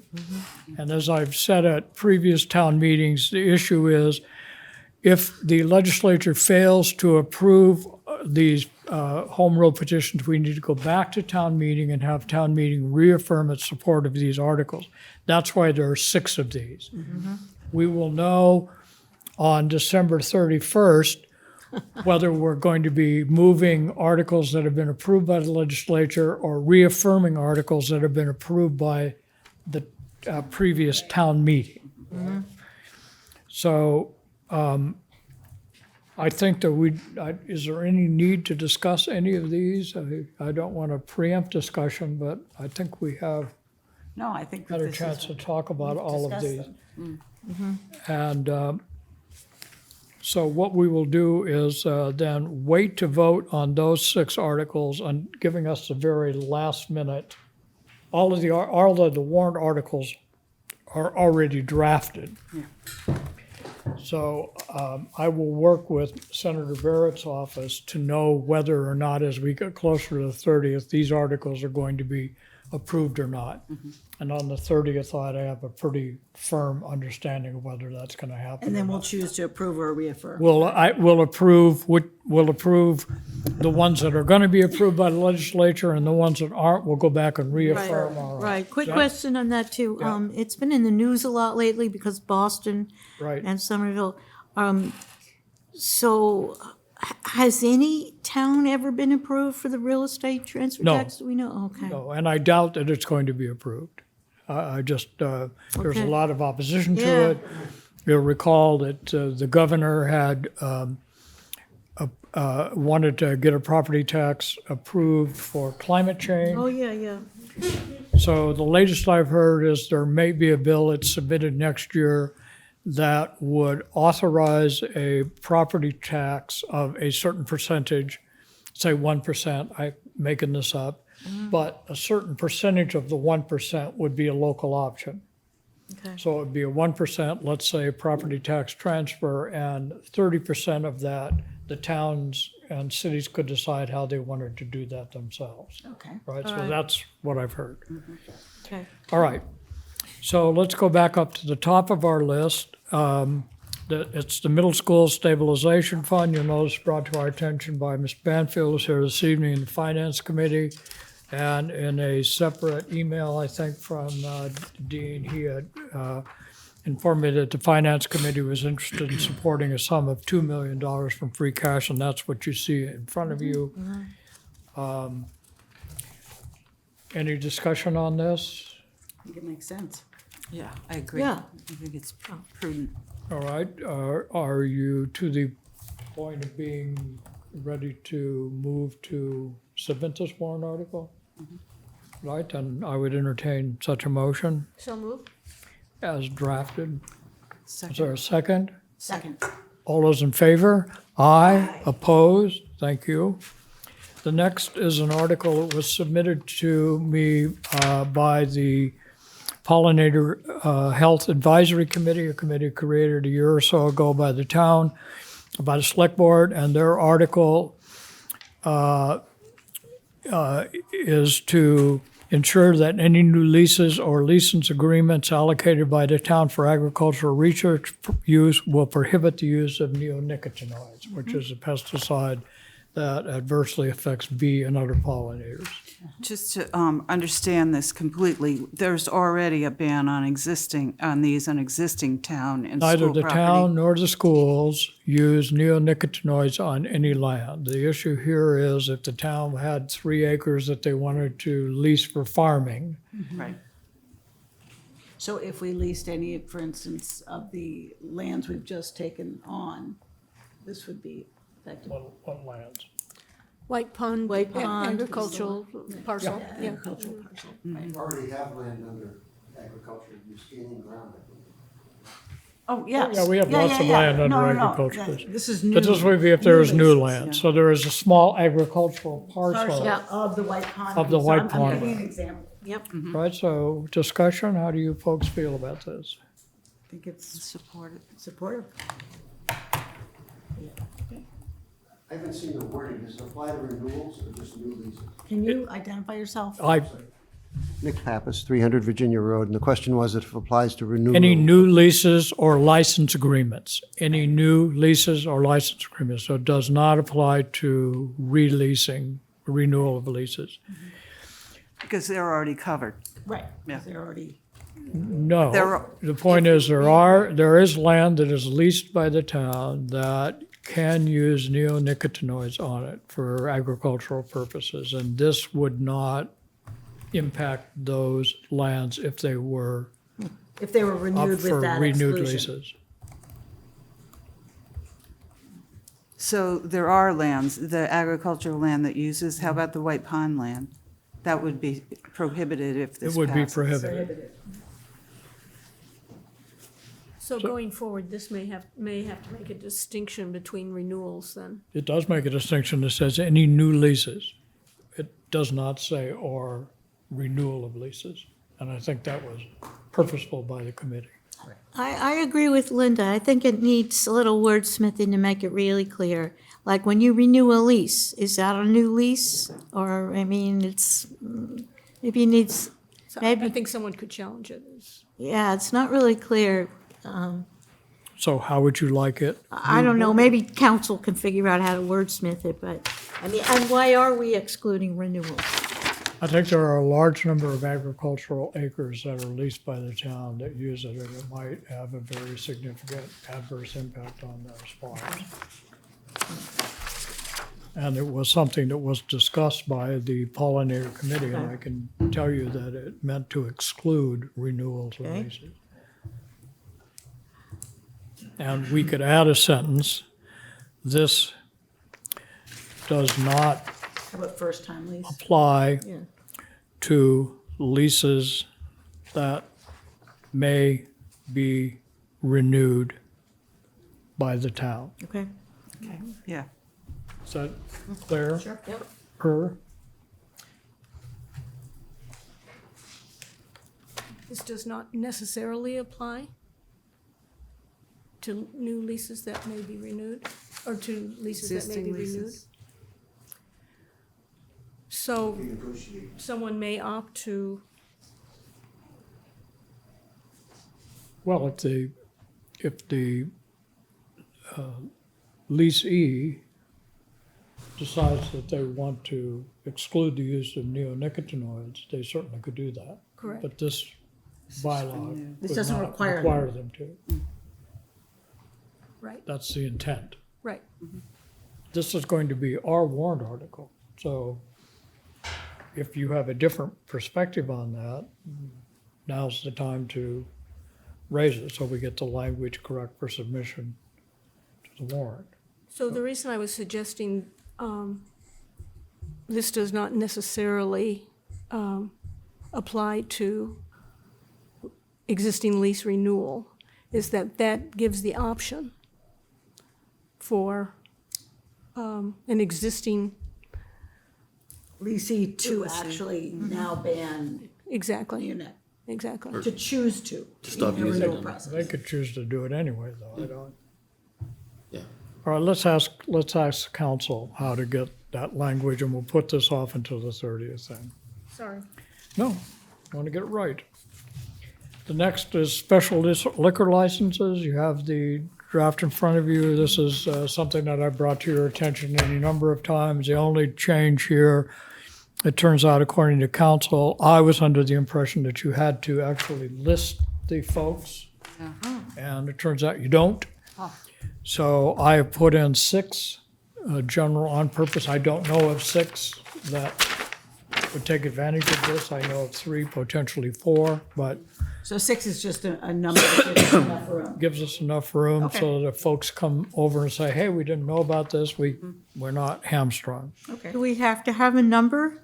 You do. You have to ask the legislature and the Alcoholic Beverage Control Commission for a number of these licenses, specific number. So in 20 years, if we have 10, would they have to go back and You'd have redo to a go back- home rule all over Have to go again? back again.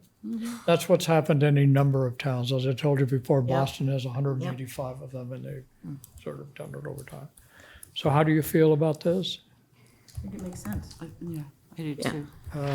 Ready to vote or put it off until the 30th? I'm ready to vote. I just, based on what Terry said, I'm wondering if we should up the number from 6 or, I don't know. All I can tell you is I don't think so, because I think if you went in there with a number that was large, and if anybody had knowledge of the town, and they would say, can you give me an example of 6, 7 people that are gonna actually do this, and we go, well, you never know. Okay. They might hassle you. This, I think, covers us with some, All right. A little wiggle room. and it isn't, my understanding anyway, is this is not something that is a giant debatable Right, right. thing in the legislature. They pretty much do this quickly and to the point. Do you have a comment Well, as you say, we can do some work between now and April to change the number? to see if the number is adequate. Yeah. Okay. All right? Yep. So I would entertain a motion to approve this for submission as a warrant article on the 2020 annual town warrant. So moved. Second. Any discussion? All those in favor? Aye. Opposed? Thank you. The next would be pretty swift. This is the home rule petition, an act establishing a senior means tested property tax exemption in the town of Concord. I've brought this to your attention before. The difference here is removing a sunset clause that we had in the original one and changing the way they calculate income to make it easier to administer for the assessors. Other than that, there's no real changes in this law from the one we approved a few years ago. So is there a motion to submit this as a warrant article? So move. Second. Discussion? All those in favor? Aye. Opposed? The next is we had been asked by our housing folks to submit a warrant article to transfer the $500,000 from free cash as we did last year. Again, this was meant to be reoccurring but temporary until we had established a funding stream from the transfer tax and the building permit surcharge. And, we're still a ways away from getting that done. So, assuming we go ahead, it would be 2019, right? Yes. 2019. And would it be directed to the Affordable Housing Trust or the town manager? I think the way we would do that is we'd leave it the way it is now. And then after we have had our, which I don't remember the date, but it's somewhere early in January, we have a town meeting warrant meeting. And the purpose of that meeting is to organize the warrant, what comes first, when we do that kind of stuff. And what we will advise the moderator to do is put those two warrant articles together and put the Affordable Trust warrant article before it. And then if it's approved, we would amend this article to strike town manager and put Affordable Housing Trust. So, Rather than the other way around? If you're thinking to order it in that order? well, I would like to get the trust approved so that then we could put the money in the trust. Sure. Yeah. Yeah. So we would go then, just if we get it approved, then we would amend this language. If it isn't approved, this language stays as it is. The town manager. Yeah, and that's what I meant about, would you want to assume the positive? Since the Affordable Housing Trust warrant article, you're going to recommend that that goes first. Well, I don't think you can do that because if something doesn't exist, you Okay. can't put it in the article. So I think you have to do it and then you can change it if it's approved by town meeting. Okay. I don't think. There may be one, I may be misremembering, but I thought we had one of the articles last year had either or, depending on what was voted, right? Well, And it was in the order of which where you expected the funds to go. were both of the entities existing? No, and that's why there was or if I'm remembering correctly, Yes. in the article. It was So that- CHDC or Let's see, affordable. CHDC, it said CHDC or town manager. that You could be right about that. Oh, I think You could be right Those about both exist. Yeah, you could be right And the about Affordable that. Trust doesn't. Okay. I'll clarify that. Let's move, I would just, if you've got this in front of And you, just note that needs to be. two things that need to happen. First, Mr. Lawson moves gets struck from the language. That will be a motion that's made at town meeting, but not the warrant. Right. The warrant will say that the town appropriate and transfer, and it will say as of June 30th, 2019, the sum of $500,000. All right? And do we have a motion to that So effect? move. And a second? Second. All those in favor? Aye. Aye, opposed? Just one comment on that. I mean, I think I would probably recommend a town manager or affordable housing trust if approved by the attorney general, because that's a bylaw, and so the 90-day thing would kick in. And so the free cash. I mean, if you just leave So the that's the affordable, amendment. If the, yeah, if it gets created by town meeting vote, you still have to, I think, hold off until you get attorney general approval of the bylaw. Trust, yeah. And that way it'll sit in the town manager's office, and then I'll probably. yeah, because The money that's can move exactly immediately right. Because the proposal that we saw from the affordable housing, in fact, says, has language to that effect, that Right. funds will get transferred. Yeah. So anyway, So we just leave it like that then. All right. So that's pretty good. So we still have to talk about then the expansion of fossil fuels. And that's really the only one we have left for the 30th. Is that correct? But we haven't discussed number 13. Oh, I'm sorry. Yes, of all the ones to forget. All right, so this is called tax incremental financing. So I was contacted by Walter Ohanian, who you might remember is associated with Junction Village Project, and he met with the town assessor to sort of try to finalize what the tax obligation for Junction Village or Christopher Heights would be. You might remember that in the warrant article that was passed and the information that was transmitted to the citizens in passing that, he had set aside in his budget, Liz, correct me if I get this wrong, $40,000 or $45,000 as a tax payment and $30,000 as a land lease to the CHDC. 36, all right, for about $75,000 or so. When he met with the town assessor and they calculated as best they could the tax obligation for this new project, the tax obligation came in substantially higher than that by about twice. According to Mr. Ohanian, that he cannot absorb that amount of money. So it turns out there is a state statute that allows for tax increment financing that would alleviate this problem. And I'm going to ask Liz Rusk, if she would come here and briefly give us sort of the background. And just I get the facts more or less correct, Liz, I hope. Yes, Thank you. absolutely, absolutely. So there are different kinds of tax mechanisms aside from straight property tax. You're probably more familiar with payment in lieu, which was one of the first things that the assessor and Walter had talked about. But payment in lieu isn't appropriate for this kind of entity that's not a public municipal entity. So the tax incremental financing is a program that is awarded to businesses that are creating jobs. And so this would qualify, I think Walter estimates 30 or 40 full-time jobs that would be created. And it has a tax incremental financing agreement that is negotiated with the town, and it's pretty open-ended in terms of the negotiation. So there's no constraints that the legislation or the program offers.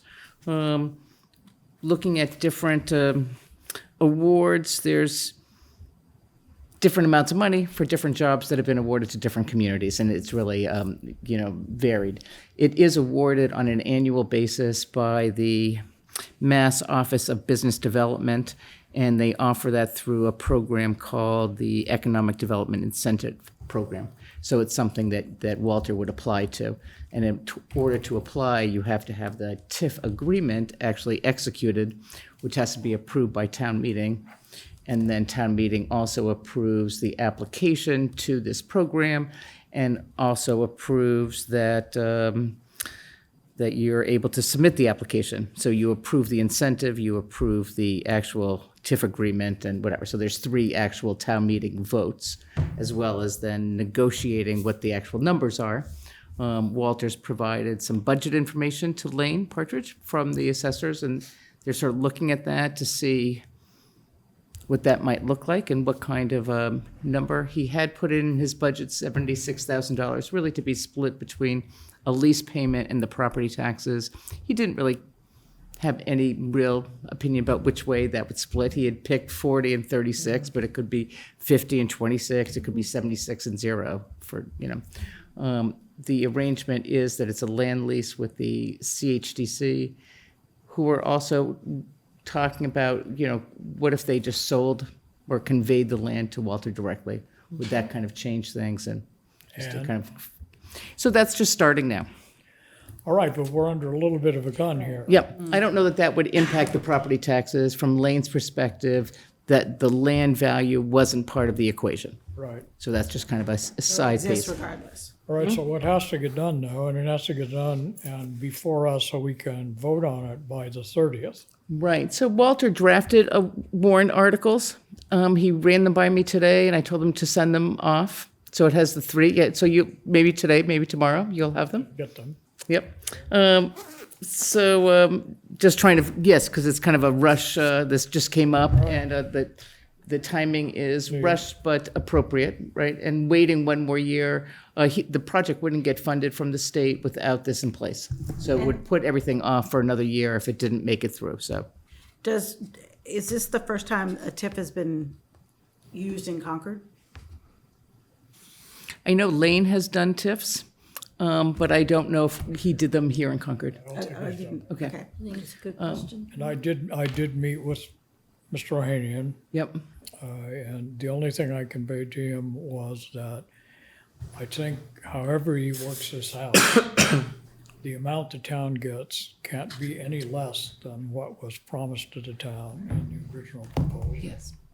Yep. So that, I told him I thought that would not be Right. being straight with the citizens from what they approved. Right.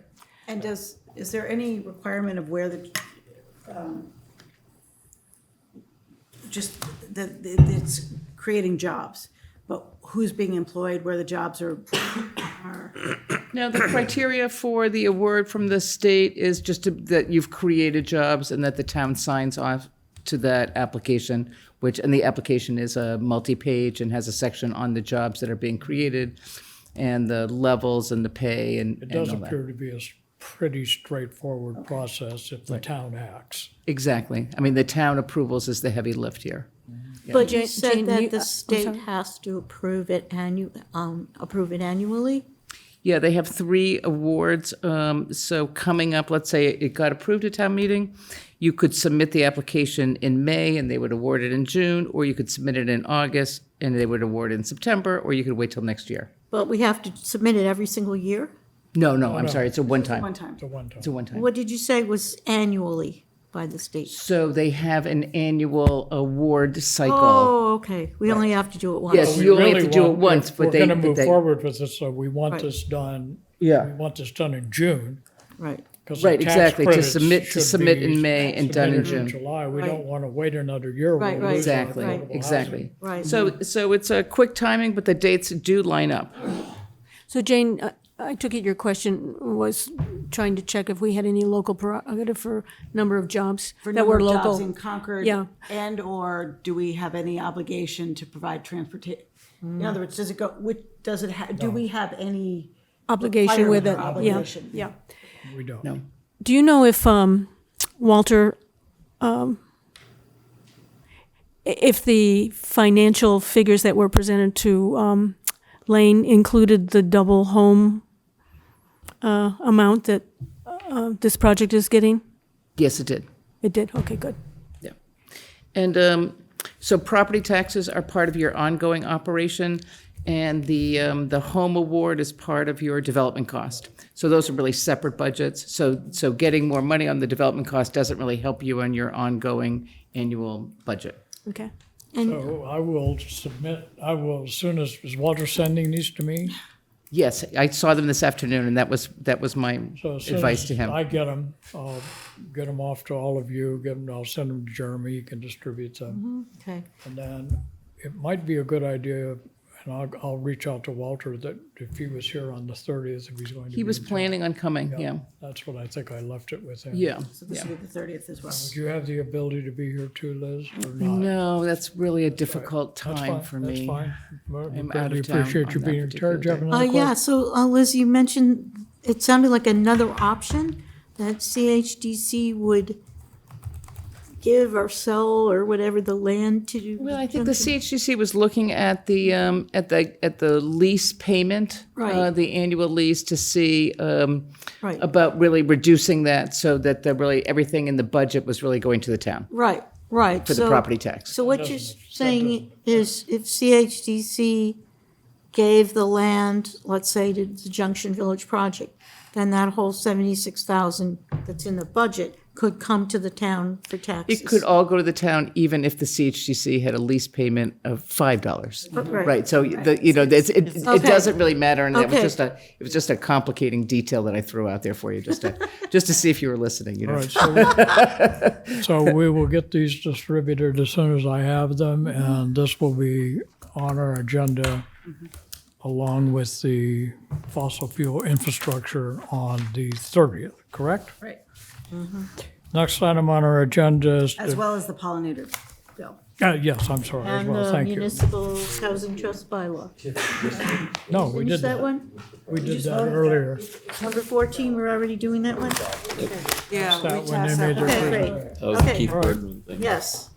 Great. All right, so the next item on our agenda is determine the end time for new business at town meeting. I think you're all here to hear the town moderator's pitch. What's your perspective on this?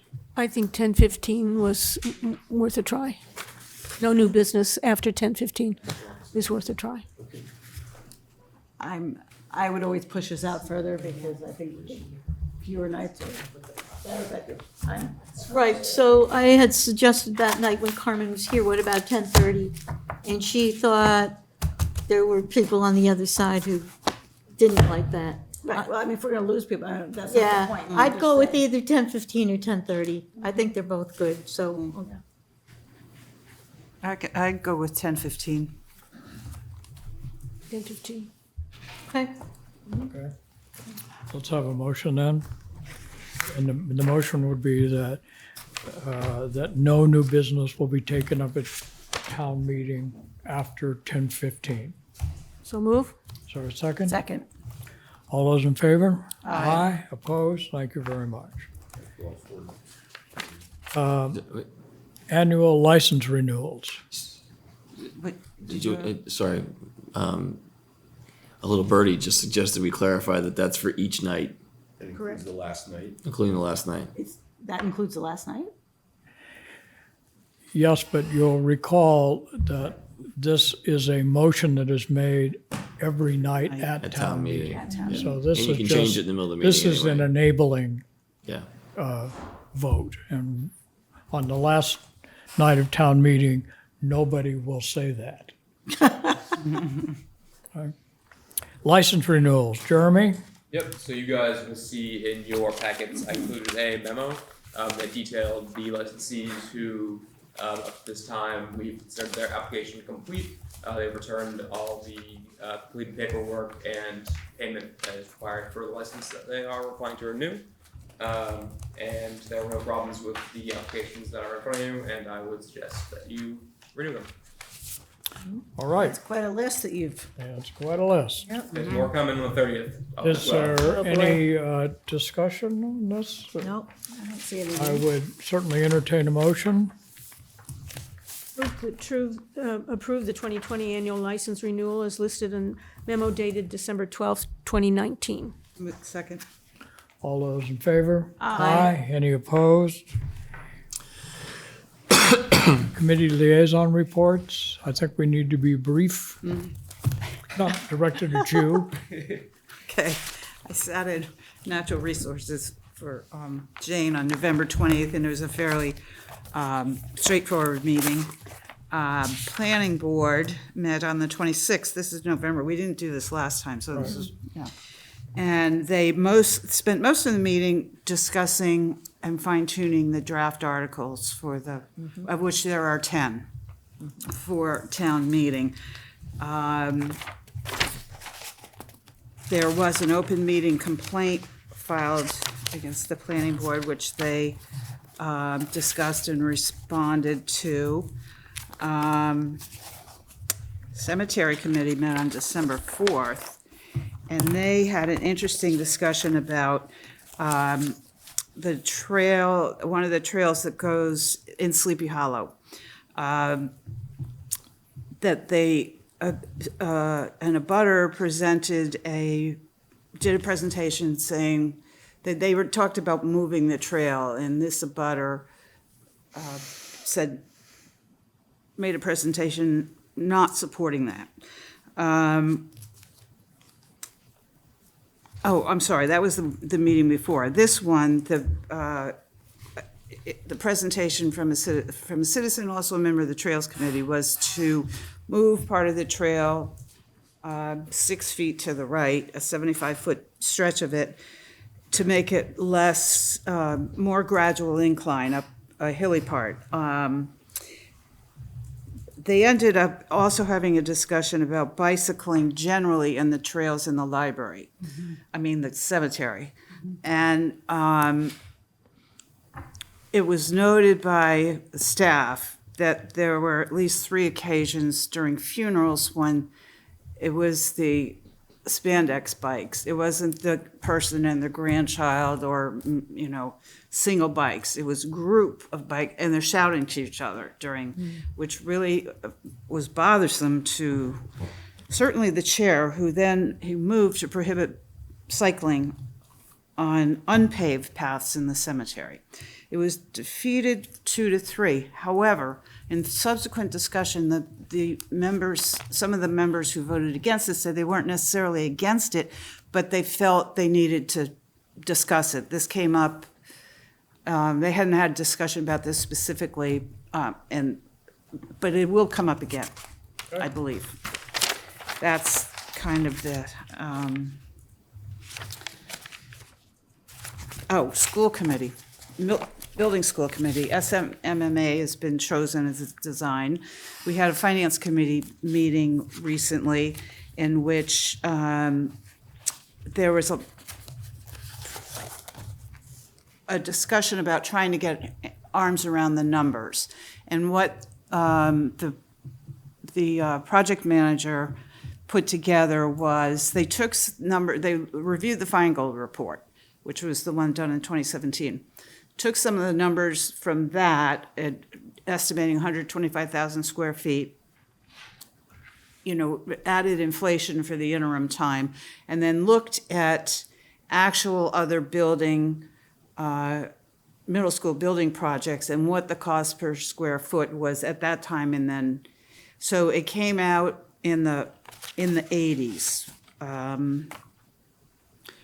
But that's just that's with no real data as far as what our building is going to look like. And there was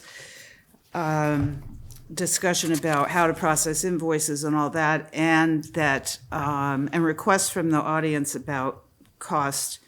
Better to have cost sooner than later, but this is where we are in the process. And as we move forward, getting actual costs for what we might actually build will happen. But I urge you all to tune in. It's not just the website on the town website, but there's a Concord Public Schools website. There's a middle school building committee, and it has a lot of information on, and we are all on the circulation list for updates for that, so we can all. Is it a town-connected website? It is. There is a connection from that website to our website, but our middle school building committee website does not have as much information as the school one does. We should improve that. I'm asking the question, is this a freestanding website that somebody has created or a town website? There is a town website for the Concord Middle School Building Committee that has the charge and a couple other documents. There's also, under the Concord Public Schools website, there is a bar for middle school building committee. So that has Concord Public Schools. Concord Public School, yes, yeah. See, because I want to say the committee made a decision early on to have the school's website be the kind of repository of information. I know it was discussed at an early meeting. Yeah. Looks like it is. I'm looking at it right now. So. Yeah. So that's where we should go. Now,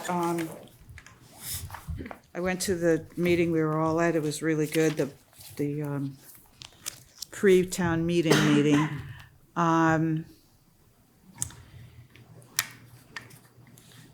And I think that's it. That's all that, except that the Trails Committee, relevant to the just discussion earlier about bike committee, the Trails Committee has 100 and some miles of trails, and the biking, what kind of bikes and the behavior of the cyclists is something they're discussing now. They have come up with rules of the road, which is pretty much, it's bicycles and class 1 e-bikes.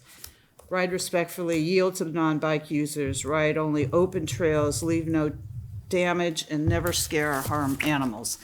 That's just those bikes on the, no squirrels. I'm sorry, what committee was that last one? That was the Trails Okay. Committee. I'm adding trails to my long list of Exactly. transportation. Yes, you should, absolutely. Trails should be on there. Hang on.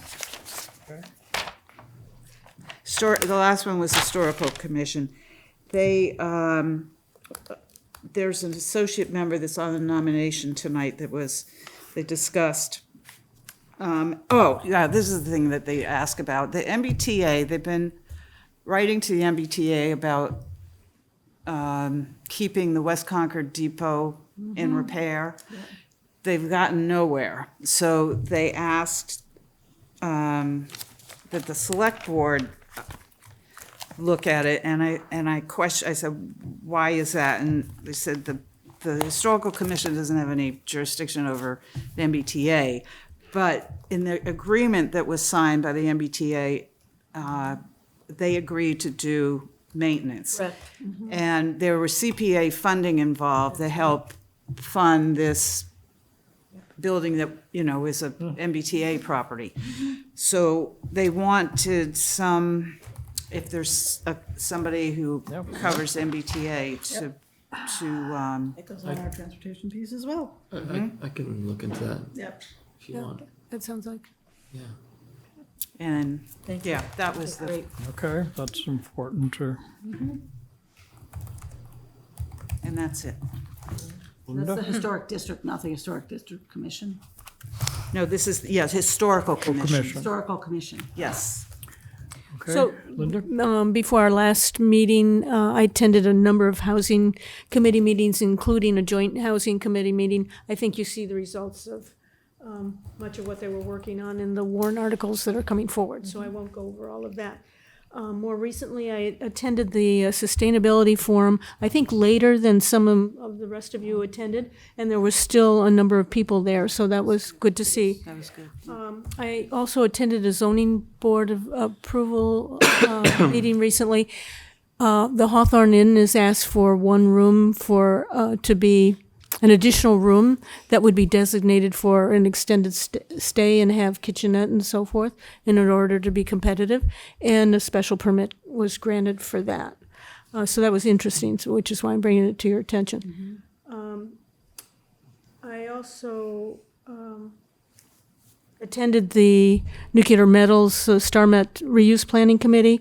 At this, as some of you may already know, the comments that the town submitted were the only comments that were submitted for the consent decree, which has been now forwarded to the Department of Justice, has not yet been processed and published, but it probably will be in the form that it was submitted. Could I just ask a question then? That starts the 18-month clock, right? Okay. Right. The committee also looked at a number of scenarios for, think of it in terms of, I think the land is divided up right now in about 5-6 different zones or areas, and they talked about different scenarios of recommendations for use. And that was a very productive meeting. There were conference calls with EPA as well as the federal group that's also giving us some advice on this. And so that will now come back. They are planning on a late January or February meeting with us where they're going to bring us up to date where they are with all of that. So that is the major things I've been involved with. Jerry? Okay, so right before this meeting, I was at the Council on Aging. They are very excited that this increase of $25,000 is in the budget because some of their people are having trouble making a living wage and they haven't been able to keep up. They're on grants and they didn't get any cost of living increase because of that. So they're happy for that. Tomorrow, there is supposed to be this emergency preparedness. There were originally 2 sessions. Now there's only 1 session, noon at the Minuteman Arc. But because of the weather, if you're planning to go, they want you to call Jenny at 978-287-7902. Make sure it's still on. And I went to a very interesting League of Women Voters presentation on the middle school building, where Dr. Hunter and Tim Holt and Heather Bout gave a presentation, answered questions. It was very well attended. I went to the CSEC meeting where mostly they discussed, the article. Capital planning is coming along. We've been working on that. The Public Works. We did talk a lot about Cambridge Turnpike, which you've already seen. The other thing they talked about is the planning articles that have to do with the zoning changes. Especially because the zoning change that's proposed for the two-family is a challenge to our wastewater system. So Public Works is trying to figure out, the commission encouraged the staff to figure out how to alter our wastewater plan so that we can support the zoning change. There's some possible options, like getting state permission to increase our capacity 10%, or revising our wastewater plan to give residency preference over other areas. So that there'll be more information coming on that. Local Cultural Council, they had a community input session, which is required in order to get the state money. It wasn't well attended, but they did have it. And the final decision letters are going out in January for the 32 projects that applied. Bruce Freeman Rail Trail. Marcia did a site walk with Senator Barrett of the bridge over Route 2, so that was very good. They're also applying for a $100,000 grant for bike shelters. Each shelter is about $27,000, and they need bike racks. And the West Concord Junction Cultural Council is planning to do a mural of the entire rail trail from Lowell to Concord, located at the 40 Beharrell Street.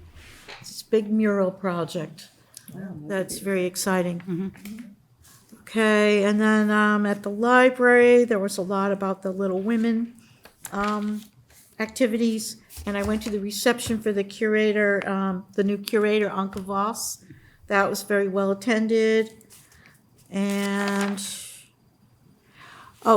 in the following year, 2021, additional staffing is going to be requested per the expansion. They have 3 possible positions. I don't want to go over all of that right now, but that's just something coming up. The White Pond Committee Thank you. is, yes, Jane was away, and, Jane had 4 meetings, that's what it was. They're redrafting, they're going to be coming to the select board with their recommendations. So they've been working hard on that. And finally, I did go to the public forum on the zoning initiatives that the planning board ran on November 21st.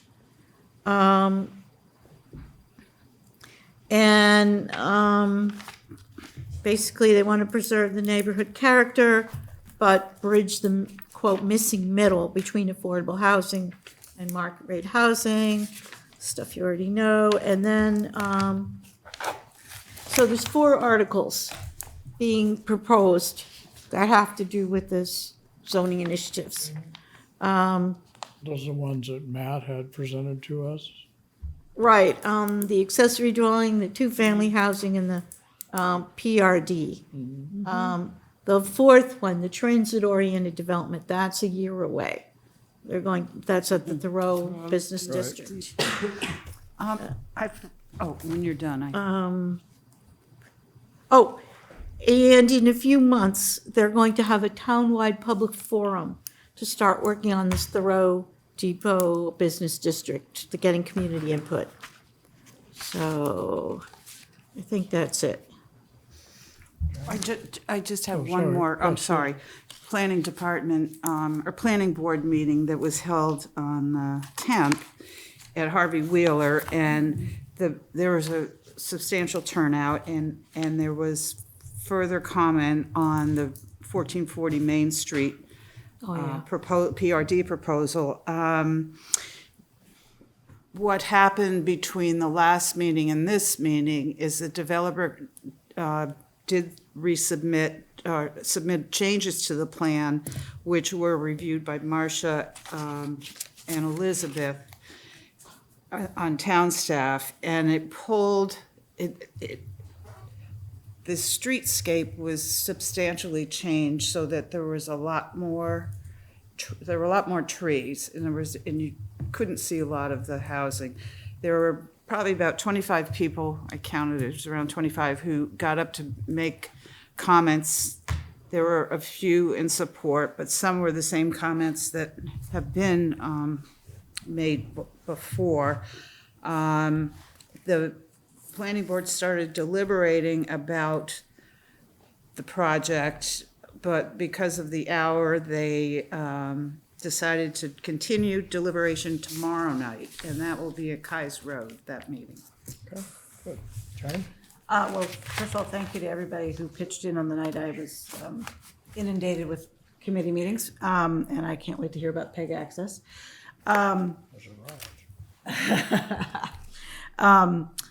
was actually at the agricultural committee that day, and one of the major subjects that was discussed, I think, was seen throughout town, and it was really about promoting one of the one of the local farms who was considered to be in distress. I suspect that the committee will think about how they approach that, how it was approached, what the results were, because sometimes good intentions have lots of different impacts,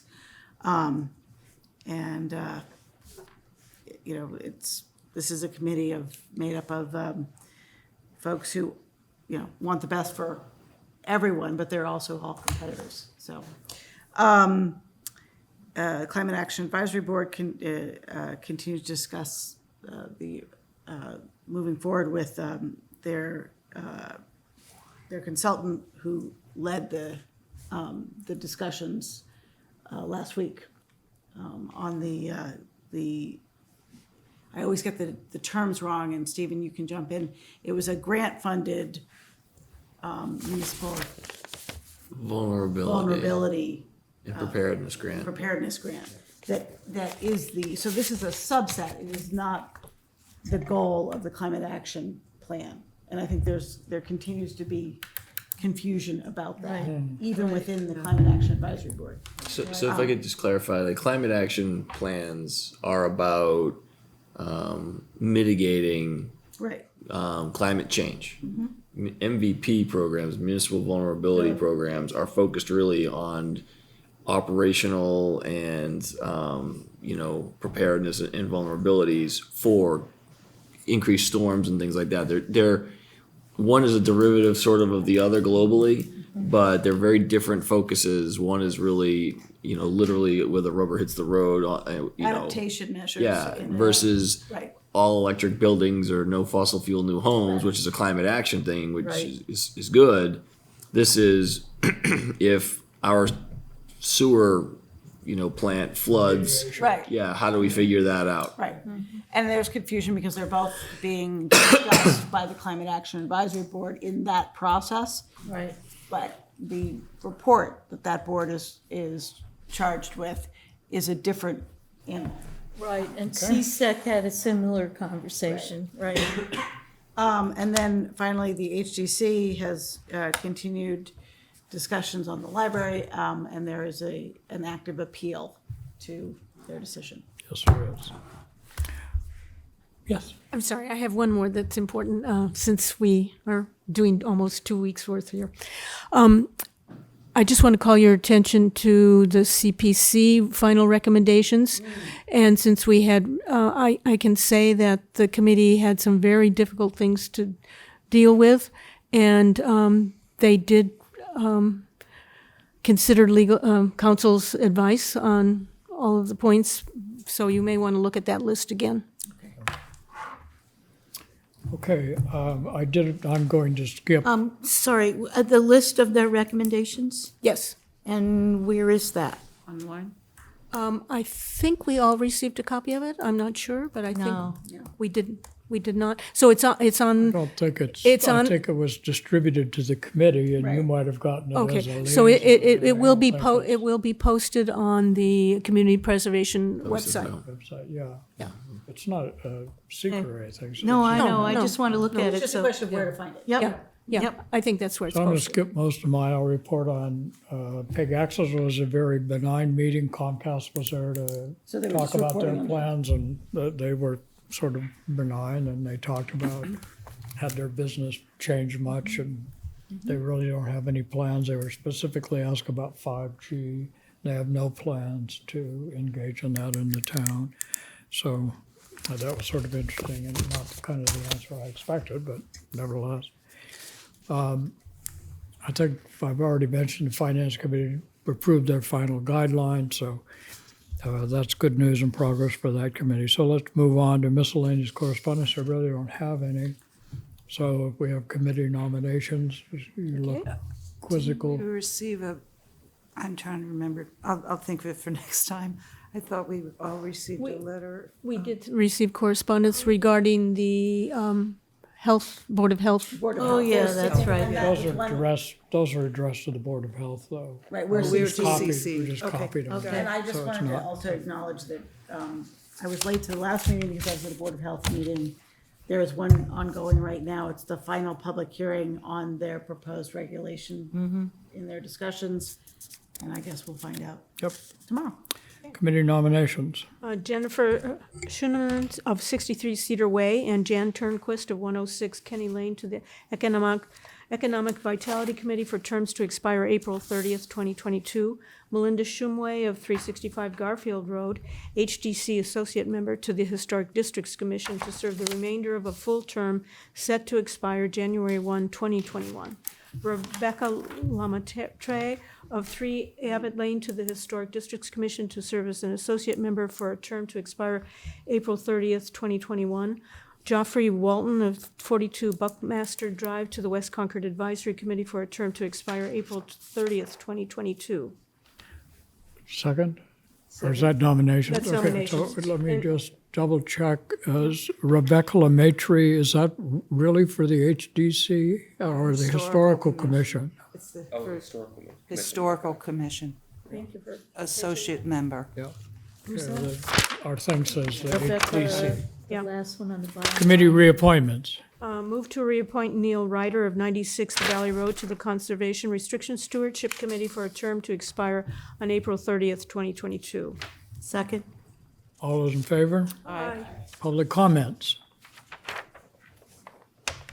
None? Well, thank you all for hanging around. That's great. I would entertain a motion to adjourn. So moved. All those in favor? Aye. Good night, everyone.